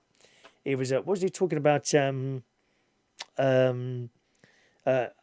Something to do with the wheels on the car, and he tried to send something back, and the postage was like 16 quid or something like that, very expensive. Fran watched a programme about litter. It was interesting. Yes, it is. And there are, I mean, if you want to, and you do feel a great sense of achievement if you go out with a bag and fill out with litter, and then later, well, that's not the only sense of achievement you feel, you see. That's only part of it. Because if you clean a street and you've finished it, and you walk down there the next day, and there's no litter or hardly any litter. Why? Because you've picked it up. Now, it'll make you feel good about things. It does make you feel good about things. But I think what they've got to do is, it's a mentality of people. Because this wasn't around in the 70s. You know it wasn't. It's got worse and worse. And now it's particularly bad. What's got to happen, I think, is that you've got to teach the children in the schools, the primary school, the little ones, that they mustn't drop litter, because if you do this, what happens? And then they can show them the pictures of the countryside full of rubbish, and the rivers, the oceans, terrible mess, terrible mess. The beaches, how people can. We've spoken about this so many times. I don't want to go on about it. How people could have a whole meal of all this plastic stuff and cardboard and then just walk off. They don't even attempt to find a bin. They literally just get up and walk off. What sort of people are they to do that? And the problem is there's so many of them. It's not like one or two. If it was one or two, it would be easy. Oh, they've left that. Oh, I'll just pick that up and throw it away for them. But there's people out there as well. I ain't touching that. That's not my litter. And that's part of the problem. Part of the problem. Won't touch it because it's not yours. The people actually appear to be happy to live in a dump. They appear that it doesn't bother them at all. There's a bit of rubbish in front of their own house. I mean, I can't do it. I can't. If there's so much as a tiny sweet wrapper in front of my house, I'm out there. I've got to pick that up and put it in the bin. Can't bear it. Funny, isn't it? Perhaps it's a bit of OCD, isn't it? Perhaps it's a bit of OCD. Anyway, that was the litter problem, gang. I was very careful driving up here, actually. 55 to 60 mile an hour all the way. 67 miles per gallon, according to the little computer. That's not bad, is it, eh? In a RAV4. That's more than the specification sheet tells you can get. I'm well happy with that. 67 miles per gallon. But anywhere between 50 and 60 mile an hour all the way up here. So I'm well pleased with that. Just goes to show you, doesn't it? I've got a hybrid car, so it's part electric, part petrol. Certainly, if I see I'm going down the hill and my revs are coming down, I take my foot. You pull back a bit on the accelerator, and the petrol motor switches off, and then you're on electric only. And you've kind of got on the dial. There's like an E. It says E. If you keep it there or just above it, it stays on electric until the battery runs out, which is only a couple of miles in a straight line on a RAV4. But nevertheless, you can get so many miles per gallon by driving at a sort of a slightly slower speed. I say slightly. Of course, some of the roads you can do 60 or 70 mile an hour. I don't. I'm on the inside lane on the motorway. Inside lane on the motorway. Not in the middle. Don't worry, I'm not in the middle lane on the motorway. 67 mile a gallon. It's all right, isn't it, eh? Adam the plumber says, where I currently live, Chris, litter is a big problem in our road. People just seem to dump things out on the pavement, and it winds me up so much. There's nothing I can do about it because it's items like fridges, baskets, old bits of toys. It really does wind me up so much that I'm looking to move now. See, he don't even want to live there anymore because it's so bad. But how sad is that? He's got to move because the litter is so bad. You know, you can't expect someone to come along and start pulling out fridges. Now, that being said, funnily enough, I was at the certainly here in Lincolnshire. I was at the bins a few weeks ago, just tipping out a few cans into the thing, and I'd come the other way. He said, "Oh, have you come from somewhere else?" I said, "No, I live on the site, or I'm here on the site. I've just done a bit of litter picking." He said, "Oh, you do that as well, do you?" I said, "Yeah, do you?" He said, "Yeah." He said, "That's where I'm going now," and he had a big chain with him. I said, "Oh, what are you going to do then?" He said, "I've spotted someone's dumped a fridge in the river, or just on the side of the river. Of course, the fridge ain't going to float away anywhere. It's literally done." He said, "I'm going to pull that out now and get rid of it." See, there's people like that around, and quite frankly, someone like that, wonderful. You're lucky to have someone like that around. So it's not just me; it's other people. And it's great to meet other people who are doing this sort of thing, Andy says they're doing something here about litter. I don't know if it's the same what you saw, Chris, but they're going to be starting fining people that drop litter from cars. Yeah, but how do you get from it, Andy? This is the problem.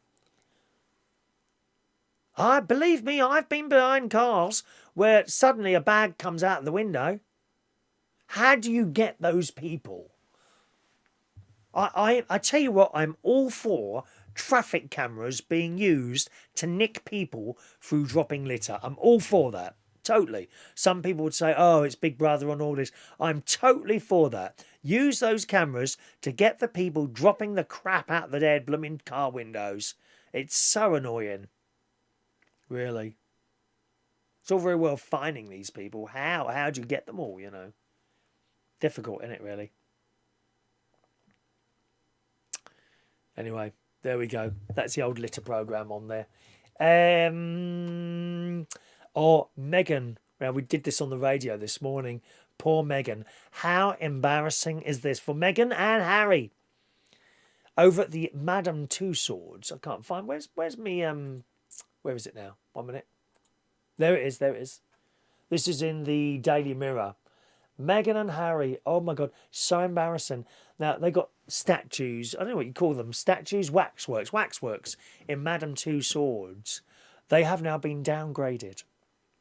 They've been taken out of the royalty section and placed in the celebrity section. What a downgrade that is! That's like me coming off YouTube and going back onto Facebook on its own. That's a downgrade, that is. YouTube is an upgrade. It's like YouTube, Facebook Live, TikTok's at the bottom there. I like TikTok. There's some such talented people on TikTok. There's one particular TikTok. I don't know if you've seen it, boys and girls. It's a bloke and he's got a really old cat. He looks just like my old cat, Katie. This cat is 22 years old and he loves it. And this cat comes towards him. She has trouble walking and everything. It's just such a sweet thing to watch. It really is.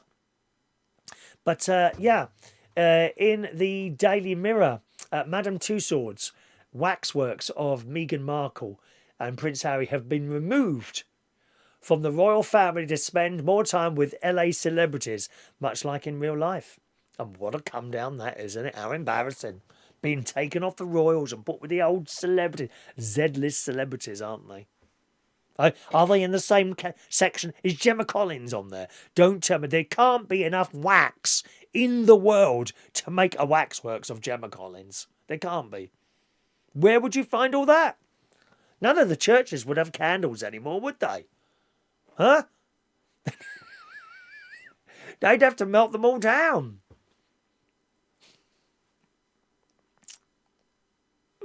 Anyway, the move comes ahead of the museum's much-anticipated reopening on May the 17th, following the easing of the coronavirus lockdown restrictions, and reflects the Duke and Duchess's move from the UK to the US. And that's basically it. They've moved them from the royal section over to the celebrity section. Madame Two Swords. Have you ever anyone been to Madame Two Swords? So boring. I it was some years ago now. Went with nephews and nieces when they were much younger, actually. So it's got to be about 15 years ago. I remember walking around there absolutely bored to tears. I mean, the funny thing, you know what's in there. You know it's waxworks. There's no rides or anything like that. I think the most exciting part of it was when some of them, you could put your hands into like this molten wax and make like a cast of your hands, which was quite good. But it's very, very fragile when it breaks these. Of course, that's extra. You have to pay. I think you had to pay extra for that. But the rest of it, it's just basically walking around looking at statues. You know, not very exciting at all, really. Margaret Thatcher, she was in there, the Queen. And some of them, oh, and I think they had, what's her name, that one in Spice Girls, you know, Victoria I think the Beckhams were in there as well. They were in there. Waxworks of the Beckhams. Bit boring, really.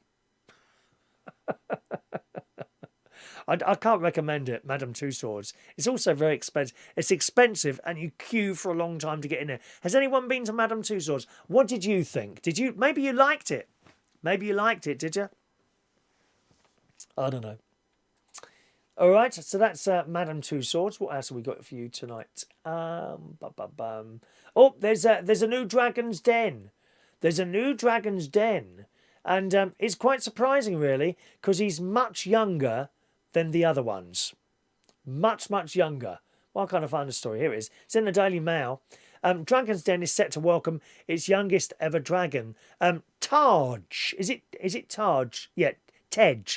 Is it Tej? Taj? Tej? I quite liked him. I thought he was good. He's got his own TikTok channel, which I've been subscribed to. Quite like him. In fact, I like all the dragons on there. I think they talk a lot of blooming common sense. You wouldn't be able to pull your eyes over the wool over their eyes, those dragons. My favourite, of course, Deborah Meaden. I like him. Let's take a call. Daniel's on the line. Good evening, Daniel. Jesus, it's Dan the Man. Hello, Dan the Man. Have you now recovered from your coronavirus Well, injection? I think so. Eh? I've spent about... Where have you gone? I'm still here. Come back, stay in front of the bloody microphone. How many times do I have to tell you people? Oh, God's sake, man. it was my arm. It's my arm. If I rest on it, it's still... You know, I'm on that side. Right. Yeah. So, yeah, what happened was it was a lot of on and off pain, you know, and the shivers and everything else. All the sort of stuff that me as a man just doesn't take very kindly to. Well, clearly you don't, dear. No, We're I all don't. concerned.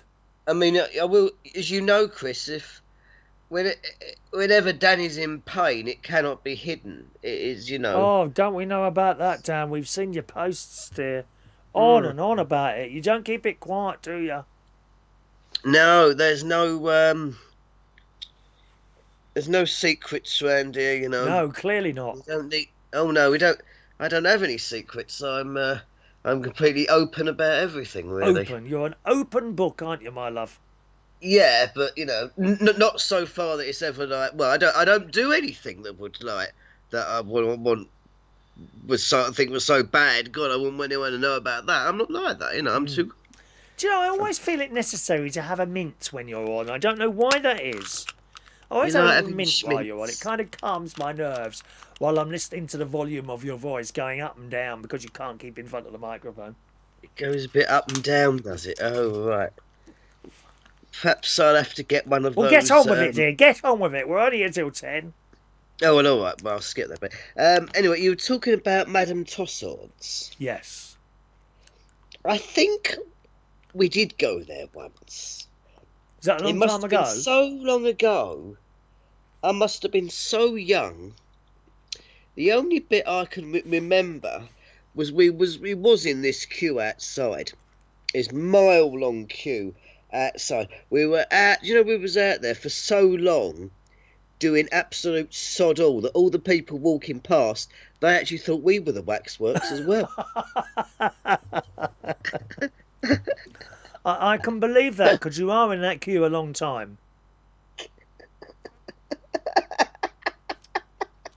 I'm just trying to think if you could get some... Was there a restaurant in there or not? No, I don't know. I don't think there was even anywhere to eat in there. I just got so bored in that place. Yeah. It must have been one of those other times where I've been, as my mum would say, Daniel, when you were a kid, we took you, there was me and Shirley, we took you everywhere. And at the end, all you was worried about was the train journey on the underground. There were and it was I think once was I taken to Buckingham Palace, or was it changing of the guard or something like that? And all I can remember of it was that there's this bloke. He comes out of a box, he moves about so many paces, and then another bloke comes back in the box. Right. And still to this day, I think tourists pay money to come over here and see that. A bloke moving in that box and going back.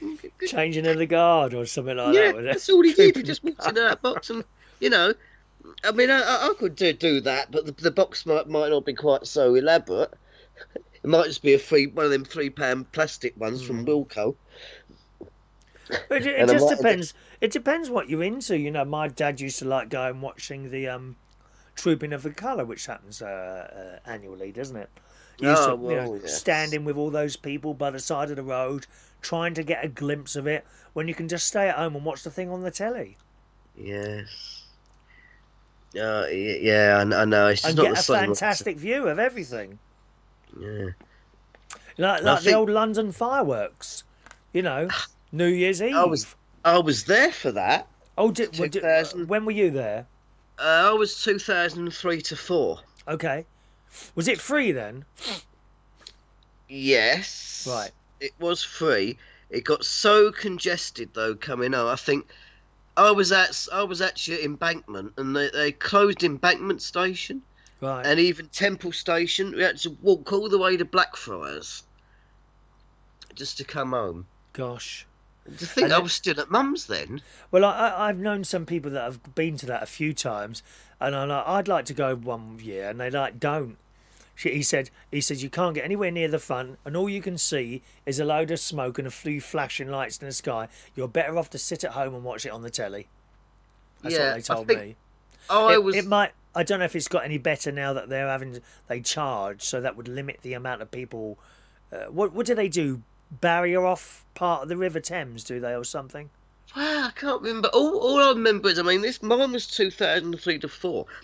And don't forget, they'd only been doing that fireworks. It started for the 2000 into the new millennium thing. And so this was like right early on in the game. So, and of course, it was all dark then and still quite crowded. Yes. I was just, all I can remember it for was me having a radio on me at the time, and I tuned it to Radio 4, and they got to just that half hour left to go, and they realised there was a gap in the schedule, and so all of a sudden they said, "Oh, ladies and gentlemen, on Radio 4 we now have a extra programme for you. It's now time for I'm Sorry I Haven't a Clue."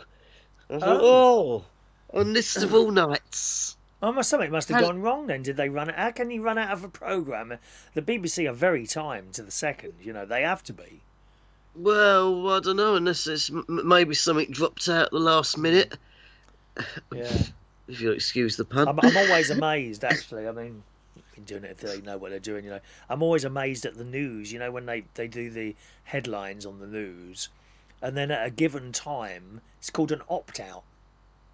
At a given time, usually to the beat of the drum, where that music comes on, boom, boom, and then suddenly each region has its own little headlines or tells you what's coming up in the 6:30 programme. You mean the one on breakfast? And then it's all back to London again, and I'm just amazed. It's split-second timing that they do on there. So I'm always surprised when they suddenly find a gap like that. I would assume something's gone wrong. Yeah, well, isn't that a bit like, I always wondered when it was 9 o'clock news or news at 10 and all that, and I always we had to have the clock before that, didn't you? Yeah, well, there's a reason there's no clock anymore. Do you not know what that is? Well, I thought it was just to prove to the viewers that this was the news as starting on 9 or 10. It was starting bang on. Well, the reason there's no clock anymore is because you can watch BBC One and anything else by many different formats. Okay, so when we just had terrestrial television, either via an aerial, okay, when they transmitted the programme, they knew how long it took for that clock to get to you. So everyone saw the clock reading the same time to the second, right? If you're watching a show coming down from a satellite, it takes a little bit longer. By internet, even longer. So if you're watching via an aerial at 9 o'clock, it will say 9 o'clock. Okay? If you're watching it via satellite, it'll probably say 3 seconds past 9. Well, it won't say 3. It'll still say 9 o'clock, except it's not the same 9 o'clock as the people watching on terrestrial television. And if you're on the internet, it could be 15, 20 seconds before you see that 9 o'clock. All right? Now, I can prove this now to you now I mean, I could show you. I can't get it down off the wall, actually. But if I showed you a clock now, and it's correct to the second because it's one of those radio clocks. If you've got a radio clock, it won't look the same as mine because this program has taken anywhere up to sort of 20 seconds to get to you, anywhere between 10 and 20 seconds because there's an inherent delay. Well, it's the same with the BBC. The same with the BBC, they put the stuff on the internet, that's taken 10 to 20 seconds to get to you. And that's why they don't show a clock anymore on any channel, because it depends how you're watching it as to how long the program has taken to get to you. And it would all be different. That's why there's no clock anymore. All right. So why was there one before then? What? Why before? Because they just had a clock on there, didn't they? They just had a clock on there, so everyone would see the clock at the same time because we were all watching it by one method. Because they're so different. Well, because they used to say and now it's time for the 9 o'clock news, and presumably some people might set their clocks by that clock as well. You know. Now we've got radio clocks, we don't really need them anymore. But, you know, if you're saying it, and now the 9 o'clock news, and on it would come. I'm very time conscious. I always turn up at places on time and what have you. A lot of people aren't. My mate's not really that time conscious. You know, he'd be a bit late for things or doesn't really bother him. But I'm very, very time conscious. I think that's because of my time with British Telecom. They were really strict on time. If you were 2 minutes late, that was a serious issue. Serious. Now you've got bar staff turning in, you know, half an hour after their time's. Oh, I'm so. And out comes the excuses, you know. And how many excuses have you got? It just amazes me. And then when you have a go at them, someone was, oh, you don't understand their circumstances. Listen, mate, I managed to get to work on time for 30 years. On time, except when there was a problem with traffic. You know, how can you be late 4 times every single week? You know? Yeah, it's just like Reggie Perrin, I suppose. You know, you still go out 13 minutes late, Vale Junction box at Crawley or Frozen Points at Clapham Junction. Cow on the line. Effingham Junction. Cow on the line, I remember that Something one. like that, yeah. Yes. Oh, I'd love that programme. That was about that really was the best 70s sitcom. Yeah, it was. And it don't get enough press. Oh god, yeah. Reggie Perrin was good. And then of course on the last one he just disappeared into the water, didn't he? And the last one. No, it wasn't actually the last. Was that the last one? No, well, do you mean the last of the last, or the very last one? He nearly did it. He was like, because he'd ended up more or less back in the at square one again. Yeah. He was thinking about it. Right. Yeah, you didn't actually see him do it, but he was like thinking can't remember about it. To be honest, what happened on the very last one? He ended up getting chucking in the big business venture that he'd done called Perrins, the like get well sort of place, you could say, and he ends up back at working for a company called Amalgamated Aerosols. Okay. And he finds, oh god, this is just like Sunshine Desserts. They've got to go to instead of having a tasting of ice creams, like this was a smelling of deodorants. Smelling and of all that. deodorants. And he has to write down. He ends up doing it all on his own. He has to go into a smell-proof booth. Yes, and then spray some deodorant and write down what he thought it smelt like. And I think the smells he wrote down was the smell he wrote down was Bolivian unicyclist jockstrap. Doesn't sound very nice to me, dear. Not sure I'd like that smell. I'm not keen on the smell of all this deodorant, or perfume or stuff.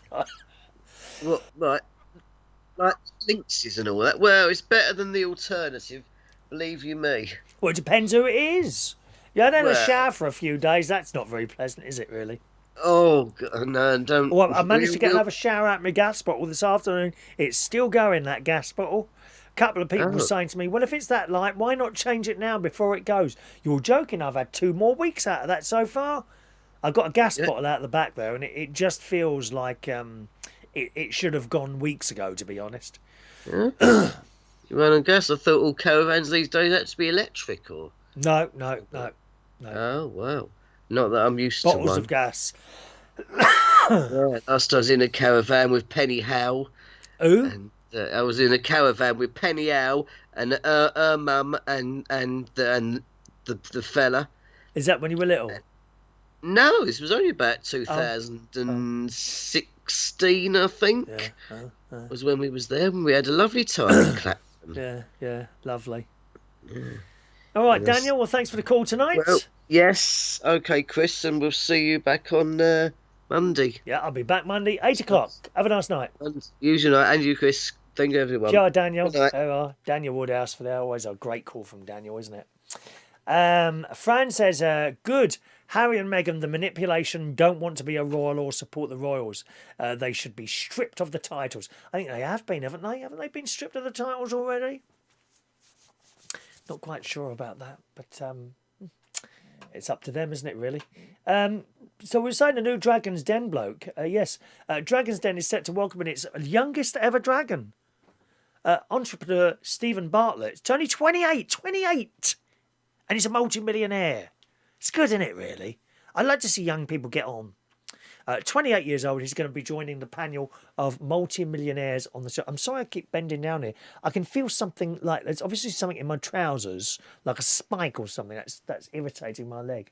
It says the BBC show sees budding entrepreneurs. I quite like Dragon's Den, as I say. Given 3 minutes to pitch their ideas to 5 multi-millionaires in the hope of securing financial backing. He's replacing Tej Levani, who I really like, actually. It's a shame he's going, who's 46. He announced his departure from the show in January. I don't know why. So here's the new lad. Very good looking. Very good looking. Check this out. Hang on a minute. Here's the new... What's his name? I've forgotten his name now. Who cares what his name is? He's a good looking, that's all that matters. Yeah, here's the new lad. Okay, that's your new Dragon's Den bloke. Multi-millionaire. 28 years old he is. The new Dragon is CEO of social media marketing agency The Social Chain. Not heard of that myself. Valued at £300 million. A company he set up from his Manchester bedroom after dropping out of university at 22. Within 5 years, he'd taken his firm public. How fantastic is that? You don't need brains to make a load of money sometimes. Well, you do need brains, but you don't need to have brains in the sort of academic form, shall we say. You know, I've never considered myself intelligent at all. I have opinions and things. So why don't you do LBC? I can't do LBC. You've got to be really intelligent to do something like LBC. And I'm not. I have an opinion on things, you know. But you've got to have an answer. If someone's asking you a question, you've got to know that answer. Or have a blooming good producer who's shouting the answer in your ear like they do on the BBC Breakfast Time.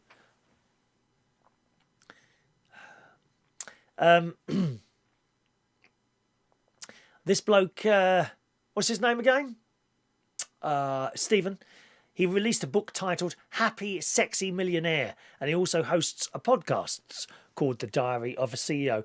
He's been honoured to be appearing on the show. He's watched since he was just 12 years old. Fantastic, says the Metro. It's a tremendous honour to join the den. Hopefully he'll be representing a new generation of entrepreneurs, inspiring young and specifically underrepresented entrepreneurs to follow in the footsteps. Because they've never really had a young... Oh, there's a topless picture of him there as well. You don't want to see the topless picture, do you? Do you? Do you, girls? Do you want to see the topless picture? There's a picture of him here. Oh, well, go on then and force yourselves. There we are. Look. He's obviously out on holiday or something like that. There you go. It's not porn. There you go. That's not bad, is it? Do you know, I've got a stomach. I think I've got a stomach like that. It's just covered over a little bit with crisps. Oh, that's what I've got, a bag of crisps. I've got them from the petrol gas. Ah, dinner sorted. Bag of crisps and pot noodle. We are living the high life tonight. We just don't care anymore. Don't care now. We're living the high life tonight. Oh, stop it, will you? So that's great, isn't it? And to be honest, it's quite nice to have someone younger on there. You know, it's always older people on there, always sort of well into their 50s. Except Taj, I think he was 46.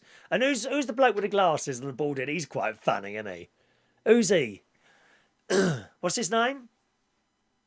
I quite like him. He always goes on about his offices. Listen, I've got some offices in London that I can share with you. And all this.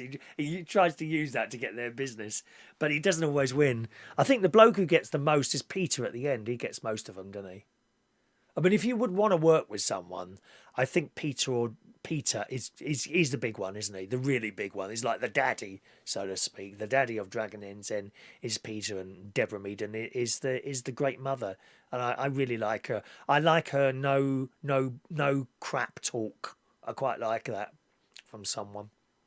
No crap talk, you know. John says, when our bottle says low, our heating's off. There's still enough to cook for 2 hours, and then we change over. Absolutely, John. Don't waste money just because it feels low. I know people that do that. You know, that it looks like it could be do with, let's change it now before it goes. Absolutely not. And I know you're the same as me, John. You squeeze every last little drop of gas out of there that you possibly can. You want to see some of the toothpaste here. Now, I buy cheap toothpaste now from Aldi. It's 59 pence. There's nothing wrong with it. 59 pence a tube, the toothpaste in Aldi. Right? But I still get to the end and that little bit now. And this morning, or was it this afternoon's brush? This afternoon's teeth brushing session. I've got me, and it's not coming out, is it? I've squeezed. No, still not coming out. And then right at the end, where it's kind of concertinas, I pushed hard with my 2 thumbs, and I managed to get out one last little lot of toothpaste from my toothy pegs, which are gleaming brightly in front of you today. No! Why would you chuck it away if there's even the tiniest bit of gas in there? Like the people that throw away bits of food, isn't it, eh? You know what I think about that.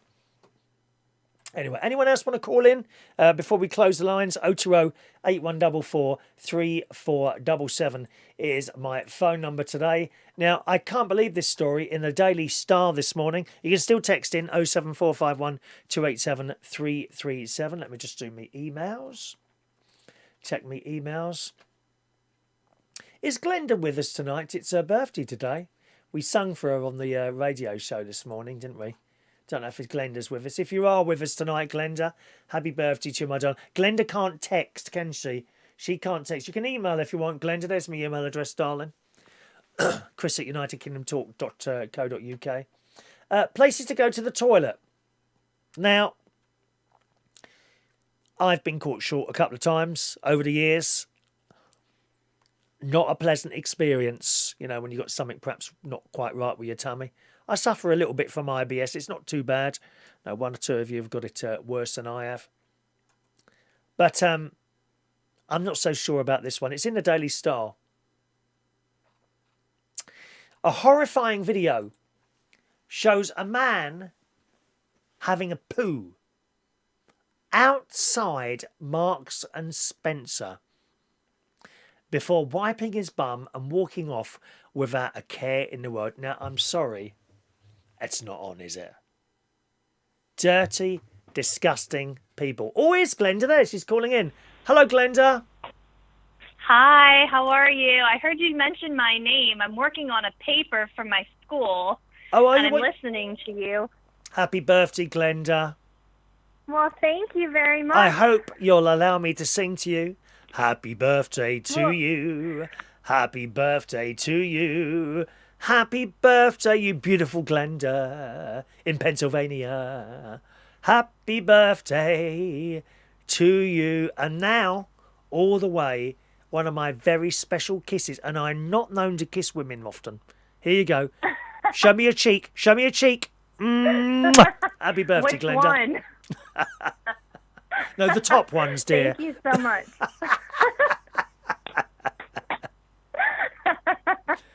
Did you do anything, Glenda, Oh, at all God. today? Did you do anything for your birthday? Yeah, I took the day off from work, and so nothing special. I just went kind of running errands with my mom. I went over to our local Walmart, and then I went over to the grocery store. And now I am at home, and I am working on a paper for my global conflicts class on North Korea. Okay. That's Oh, what I'm right. doing Yeah. now. Have you been? Yep. Where? To North Korea? Yes. No. I know Oh my some. gosh, I would never go there. I know someone that's been there. He found Really? it. He found it amazing. He found it amazing how people could live like that. Ugh. He saw an awful lot of poverty there, and they kind of watch where you're going, and they point you to where they want you to be, and kind of what they want you to see. But he found it absolutely fascinating being there, my friend. Yeah, from my research I'm doing, like those people only make $2 to $3 a month to live off of. That's American dollars. Yeah, I just when you say to sometimes you see low money like that, but it's actually really cheap to live there. Now I don't know how far $3 would take them in their lives. Do they all get free housing or something? How does that work? I wonder. I didn't come across that, but I'm just like researching about. I guess they're very, very. It's a big country full of poverty, and people really can't afford the health care. The only people that can afford it are the ones that are pretty wealthy. Right. Because it's very expensive, and it's a dictatorship there. So yeah. It's not a good place to live. No. I would never want to visit there. And your friend must be awfully brave. Yes, I thought that as well. I think there's certain countries you'd have to be brave, but I think perhaps I wouldn't be as afraid there as I would be somewhere like Iraq or Iran, or you call it Iran, don't you? I don't think Really, I'd like to go. I'd rather go there. I think would you rather be there than North Korea? Yeah. Really? Okay, fair enough. Seriously. Oh yeah. Fair enough. Yeah. No, but my first country I want to visit after like all this stuff is done and over with COVID. My husband and I, because my husband just became an American citizen a month ago, so he's officially a United States citizen. But he wants to go back to Germany and visit. And I said to him, if we go over there, then I am coming to England, and I'm going to look you up because I want to meet you in person. You're the one person that I want to meet over in the UK. I don't care about going to see the Queen. I want to go see you. Cup of tea, dear. Because you're Cup my of tea. queen. Is America on our green list? We have this list of countries now that we're going to be able to visit or not. But how's your vaccination thing going? Have you had any yet? Yeah, I had both of mine I had the first one, and then I got scheduled 3 weeks later. I had my second shot. My husband doesn't get his second shot tomorrow. The vaccine distribution is going really well here. Good. In Pennsylvania, and I guess across the country now, the CDC is saying that fully vaccinated people no longer have to wear their masks. Oh, is that right? Yeah, okay.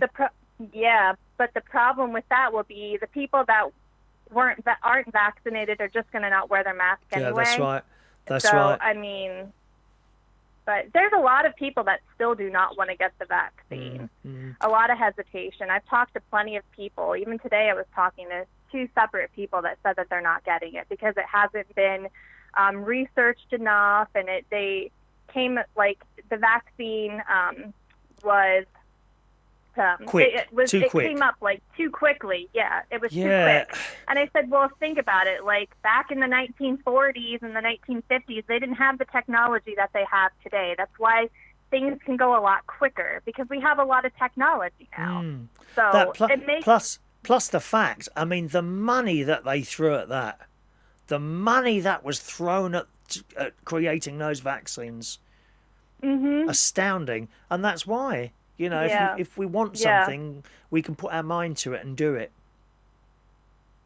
Yeah, so, I mean, but I work for a healthcare system, and they have vaccine centers. I know you were talking the other day about, I guess you probably just went to your doctor's office to get it, but that's right, yes. We have clinics here. Yeah, we have just vaccine centers. Yeah, we've got both. Some people go to vaccine centres, other people go to these, to the doctors. It just happens to be that our doctor was doing it. And they only book you in a couple of people at a time, and only one's allowed in the building at a time.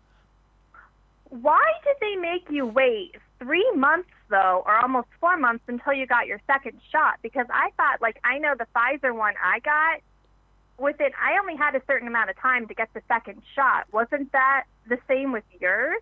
The scientists decided that we didn't need them so close together. Therefore, we could get a lot more people done with one vaccine than we could do with 2. So they spread it out. They spread it out a lot better. And the scientists, I've decided whether or not you believe the scientists. I do. Why would they lie? Why would they lie? So I believe the scientists, and that was fine. You couldn't go and say, well, hang on a minute, I want mine now. No, you go when they say you can go. That's how it works. So that's why they spread them out, to get as many people as possible with that first, so that they would stop transmitting it to other people, and then it would come down. And I just had my second one last week. Yeah. And that's why. Yeah, I didn't have any side effects from either of my shots. My first one, I didn't feel anything, and the second one, the next day, I had a little bit of a headache, but I get headaches anyway, so I didn't know if that was the reason why. Right. But I just took a couple Advil, and I went along with my day. Yeah, good. Oh, well, we're also... I certainly wouldn't be going back to doing karaoke had I have not had the 2 vaccines. I've also got this spray up your nose stuff called Viralese. That's quite new. You're supposed to put one spray up each nostril, which lasts, I believe, 4 to 5 hours. And that stops any more stuff getting into you. Oh, sorry. So are you going to use that? I've just hit a wrong button there. There you go.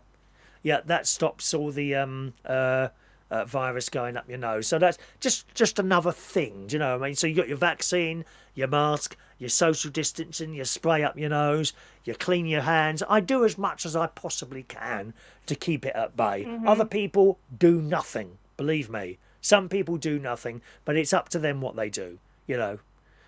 Yeah. I don't know. I mean, things here in the United States, I think, are going pretty well, though. And everything's pretty much gone back to normal. Yeah. So, I mean, I can't complain. I'm so happy that it's this way now instead of like last year, because last year it was quite different. And I mean, this year we're having our festivals and stuff outside, and we lost. all that sorry, I got the wrong thing up there, wasn't it? We lost a whole year. We lost a whole year of our lives. But you know what? Didn't it go quick? Didn't it go quick? Oh yeah, it really still went goes fast. quick, doesn't it? Anything like that still goes really quick. Yeah. And the older you get, the faster it goes. Yeah, it certainly does. Can I ask you, did you get a birthday cake or what? Well, actually, when we were at the grocery store, I went over to look at the birthday cakes, and so I picked one out. I think it's like a rainbow type of cake. I don't know. I haven't cut it yet. But send us a that's what I picked out for myself. Send us a picture, Glenda. What? Send us a picture. I'll have to email you a picture. Because I can't text you anymore. I said I can't text you anymore. Yes, you mentioned that. I don't know why. People from the States, for some reason, their texts are not coming through to that number. Amsterdam, Holland does, the Netherlands do, and Germany does. Yeah. I don't know why the American texts won't come through, but so I guess you just don't want to hear from us Americans. That's of why course I do. you picked Well, that number. you can still use the email. You can still use the email, so that still works. I know, all but right.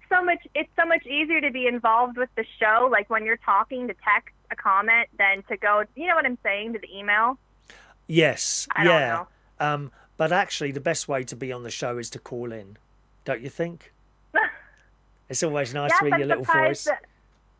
Oh, well, thank you. I'm surprised that that other guy, what's his name? Oh, not Danny, the other one, George. George, Surprised yeah. he didn't call in. He usually calls in. Oh, he sometimes he and calls. tells us about his grandma. Doesn't always call in. Yeah, his nan doesn't like him. She doesn't like me, his nan. I don't know why.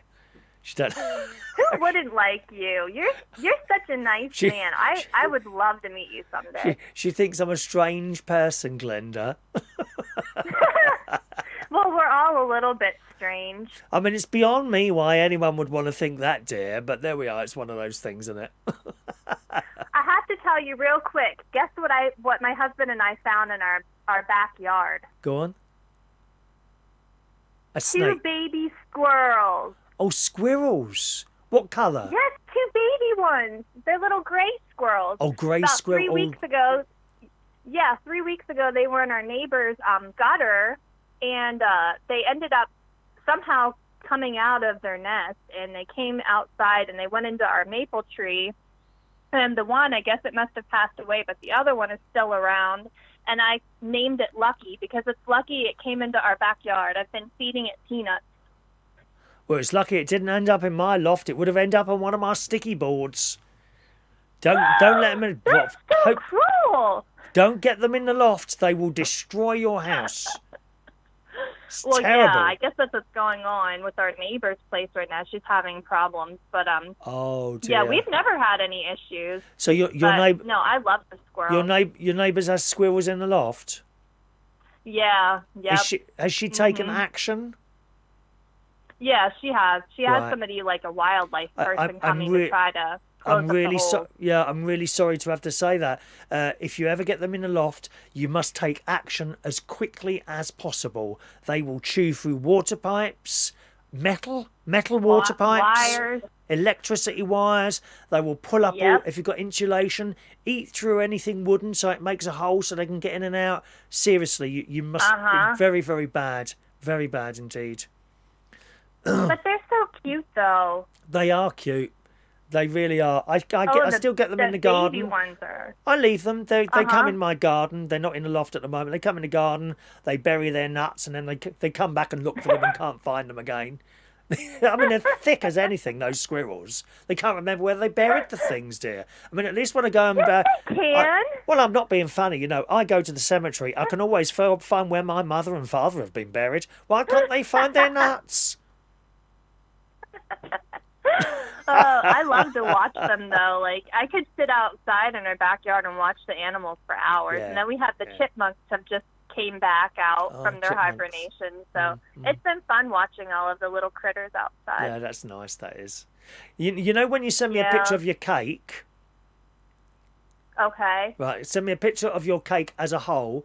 I also want you, and now be honest with me, I also want you to send me a picture of the size of the slice of the piece of cake you have first. Okay. It won't be that big. I'm not really that hungry right now. Whenever No, I'll you eat send it, you my a love. picture of the cake. All right, I'll Glenda. send you a virtual piece of it too. Please do. Please do. I look forward to receiving Okay. it. Cheerio, All right. Glenda. Well, you take care of yourself. You too. Bye-bye, Take my love. care. There All we are, right. Glenda. Bye.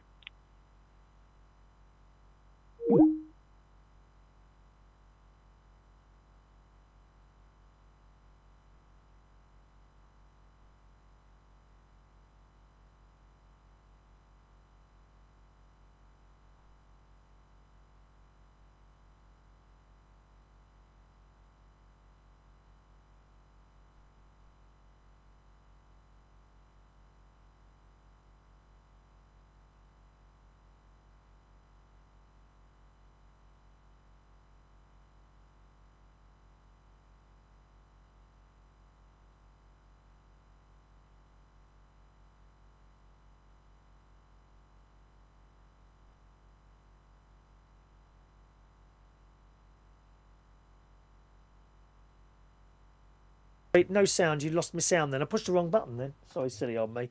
You didn't hear that, did you? Where are we?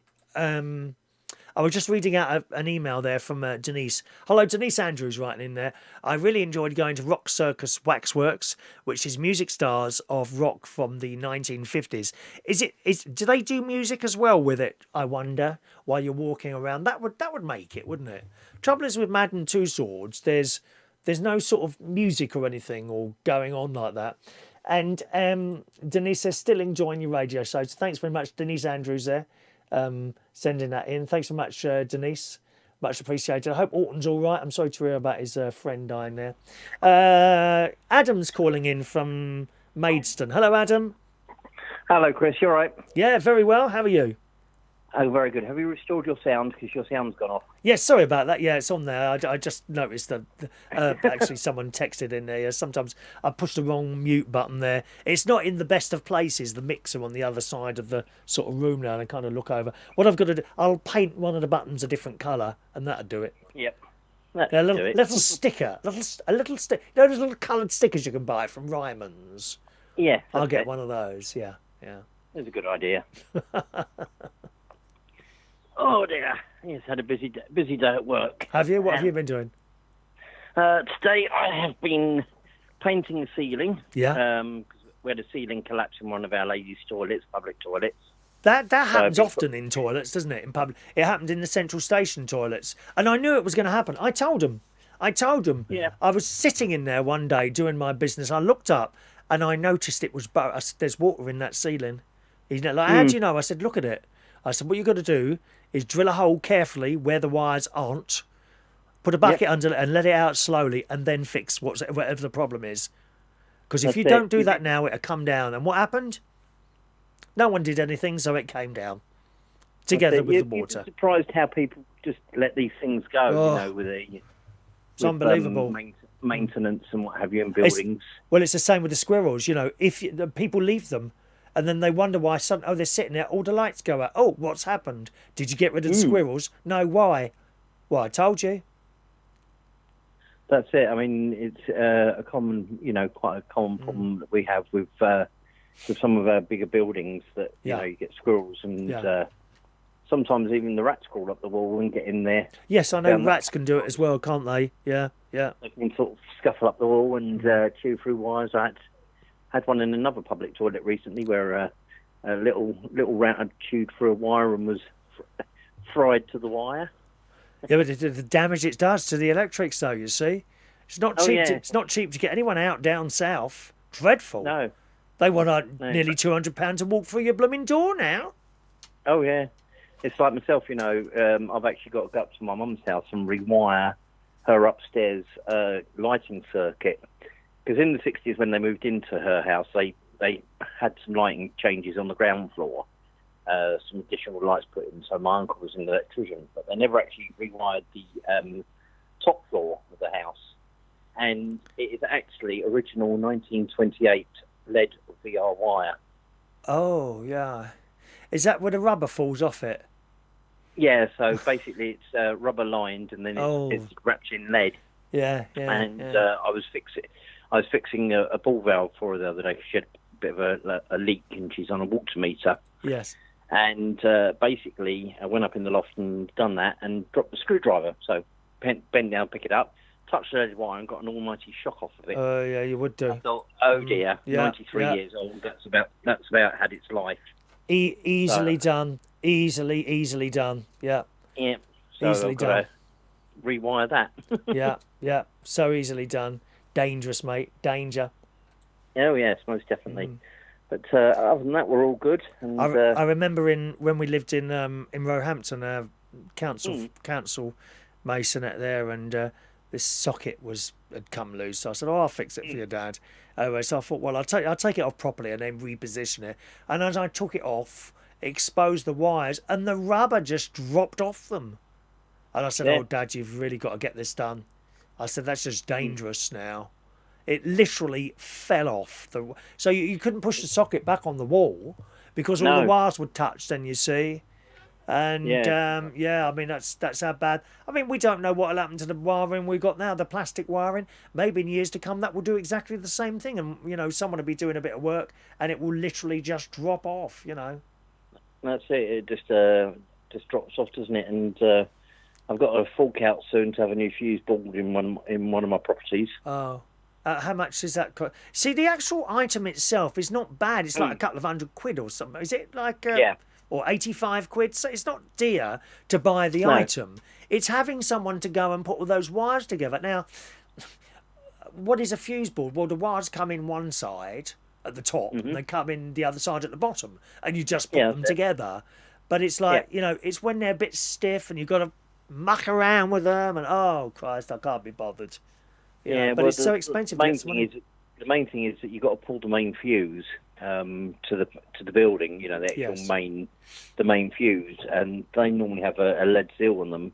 And when they're broken, normally the electricity board sort of demands to see who's broken the seal and repaired it. But they're not so bad nowadays because there's so many fuse boxes being changed. But years ago, if that seal was broken, they were almost going to a full inquest on who broke the seal.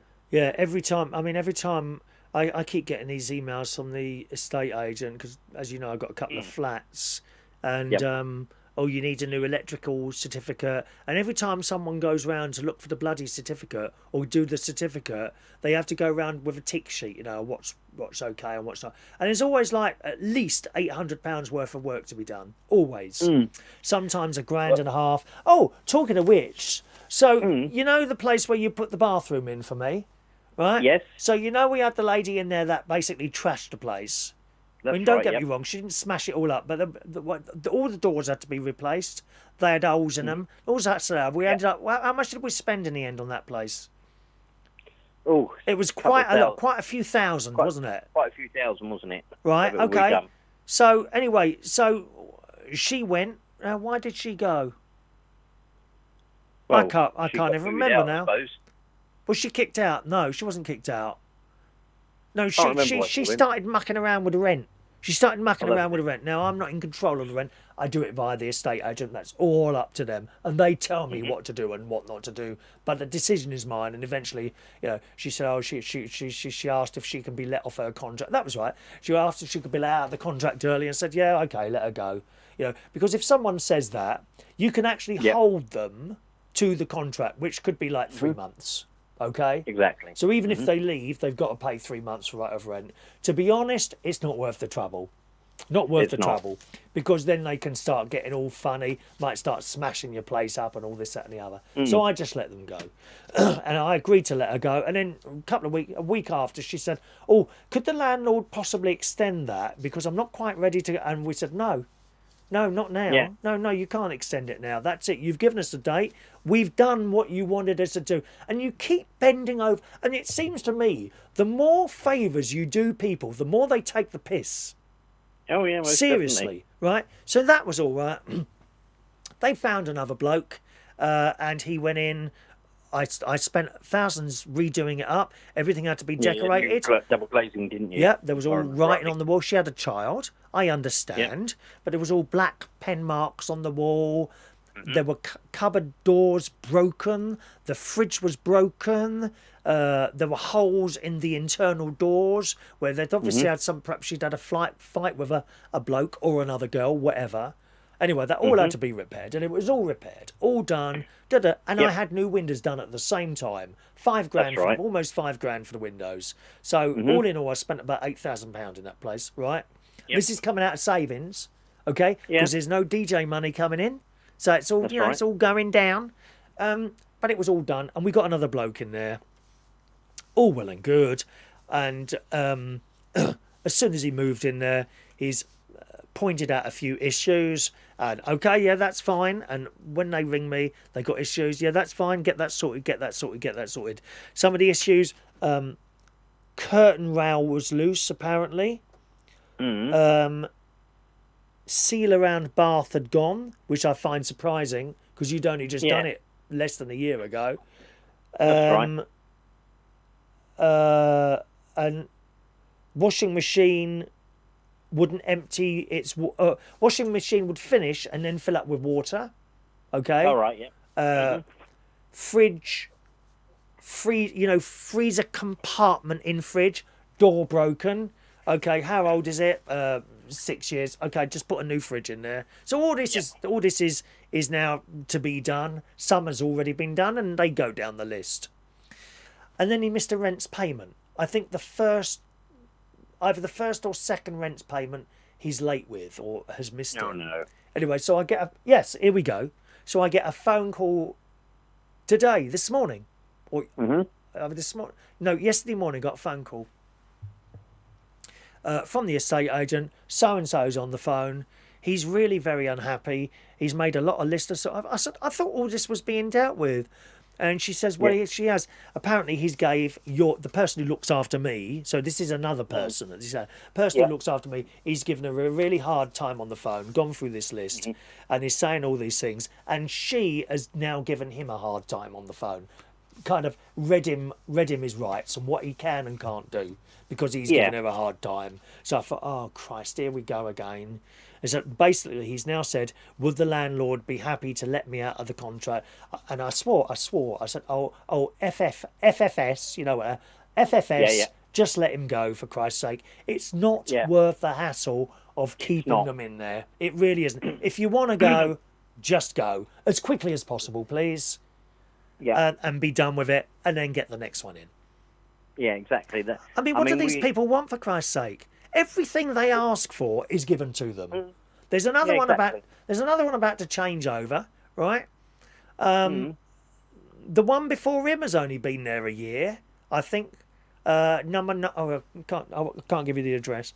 One of the flats, a lower floor flat in another block, and the bloke's it's gone back out for £25 more than he was paying, so that's a good thing, right? Okay. Yeah.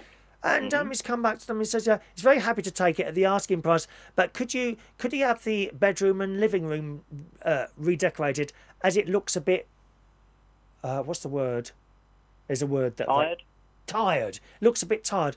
And I'm thinking, I'm sure that's just been done. I said, oh well, if that's what he wants, just do that for us, will you please? And there's more outgoings.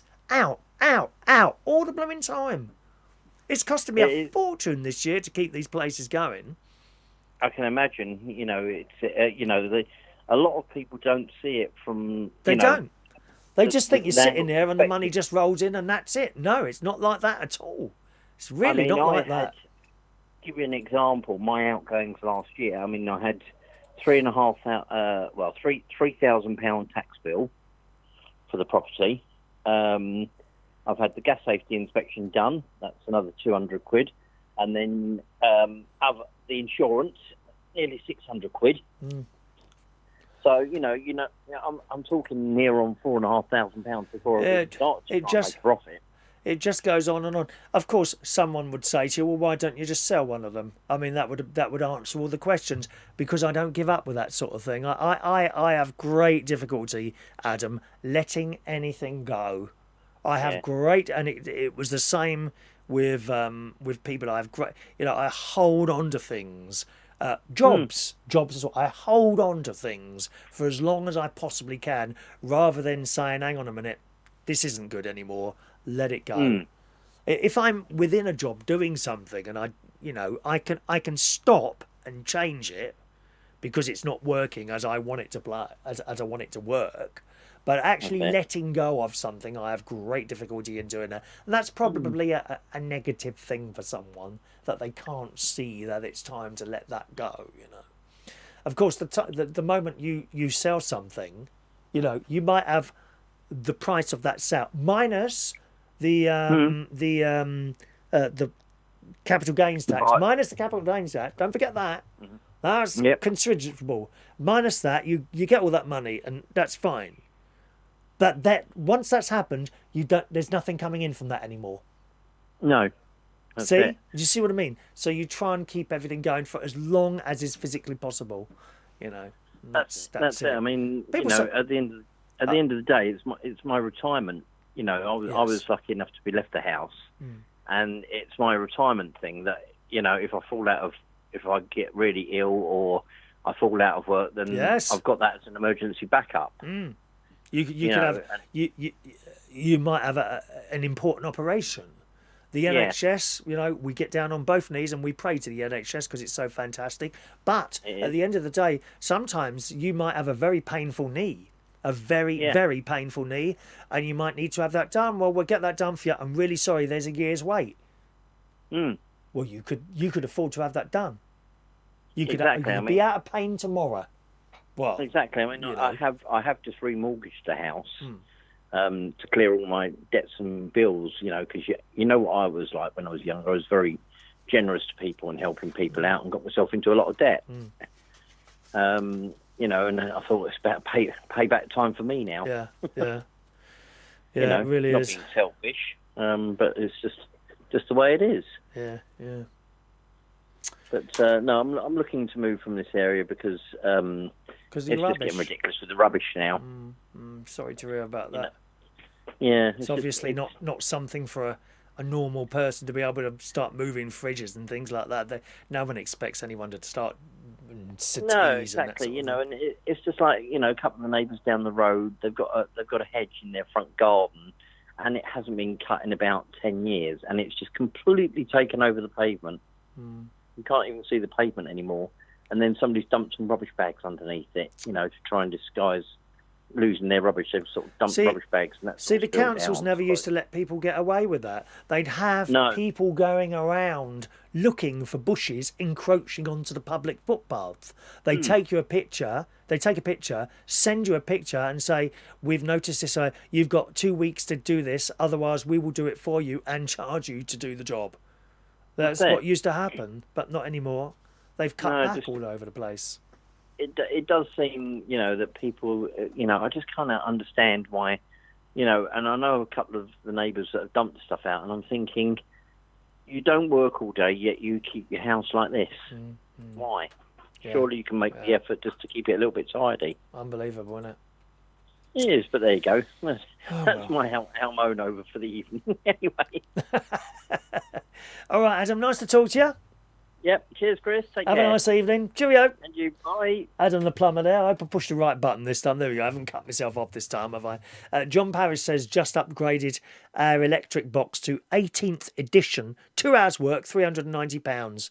Very good price, Chris. Adam, all tested and certified. Yeah, that does sound a pretty good price there. We're going to close the phone line there now, gang. Thanks so much for your calls tonight. Okay, no more phone calls this evening. Let me just... close that down. There we go. Lines are closed. Do not call in. You still won't be charged for the call, but you won't be answered either. And then you'll be really disappointed, won't you? I've just lost my... Where's my little bit of music that I usually have playing underneath me when we finish? I can't find it now. Yeah, well, we're disappearing now, boys and girls. I'm starting to get quite peckish, to be honest. I'm feeling a little bit peckish. Ready for my nice bag of crisps and pot noodle as well. And a nice cup of tea and a bit of telly watching before I go to bed there. Am I going to be able to get this up or not? I do like to finish professionally with my little bit of music underneath me. There it is. But is the music on there? Is the music... Oh, the music's not on there. Oh.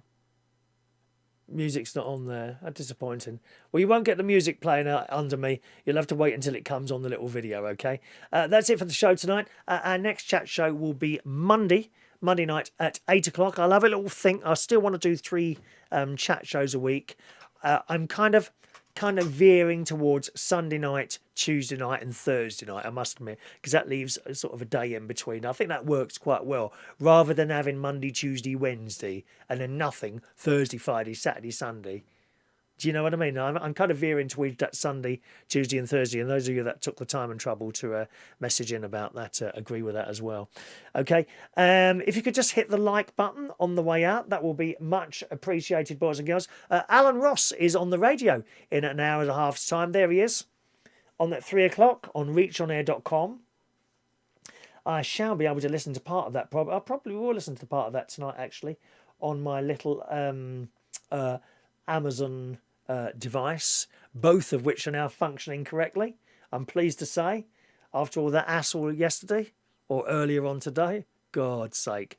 So Alan Ross tonight between 12 and 3 a.m. at reachonair.com. Another chat show Monday night at 8 o'clock. Enjoy the rest of your weekend. Thanks for watching and listening. Cheerio now.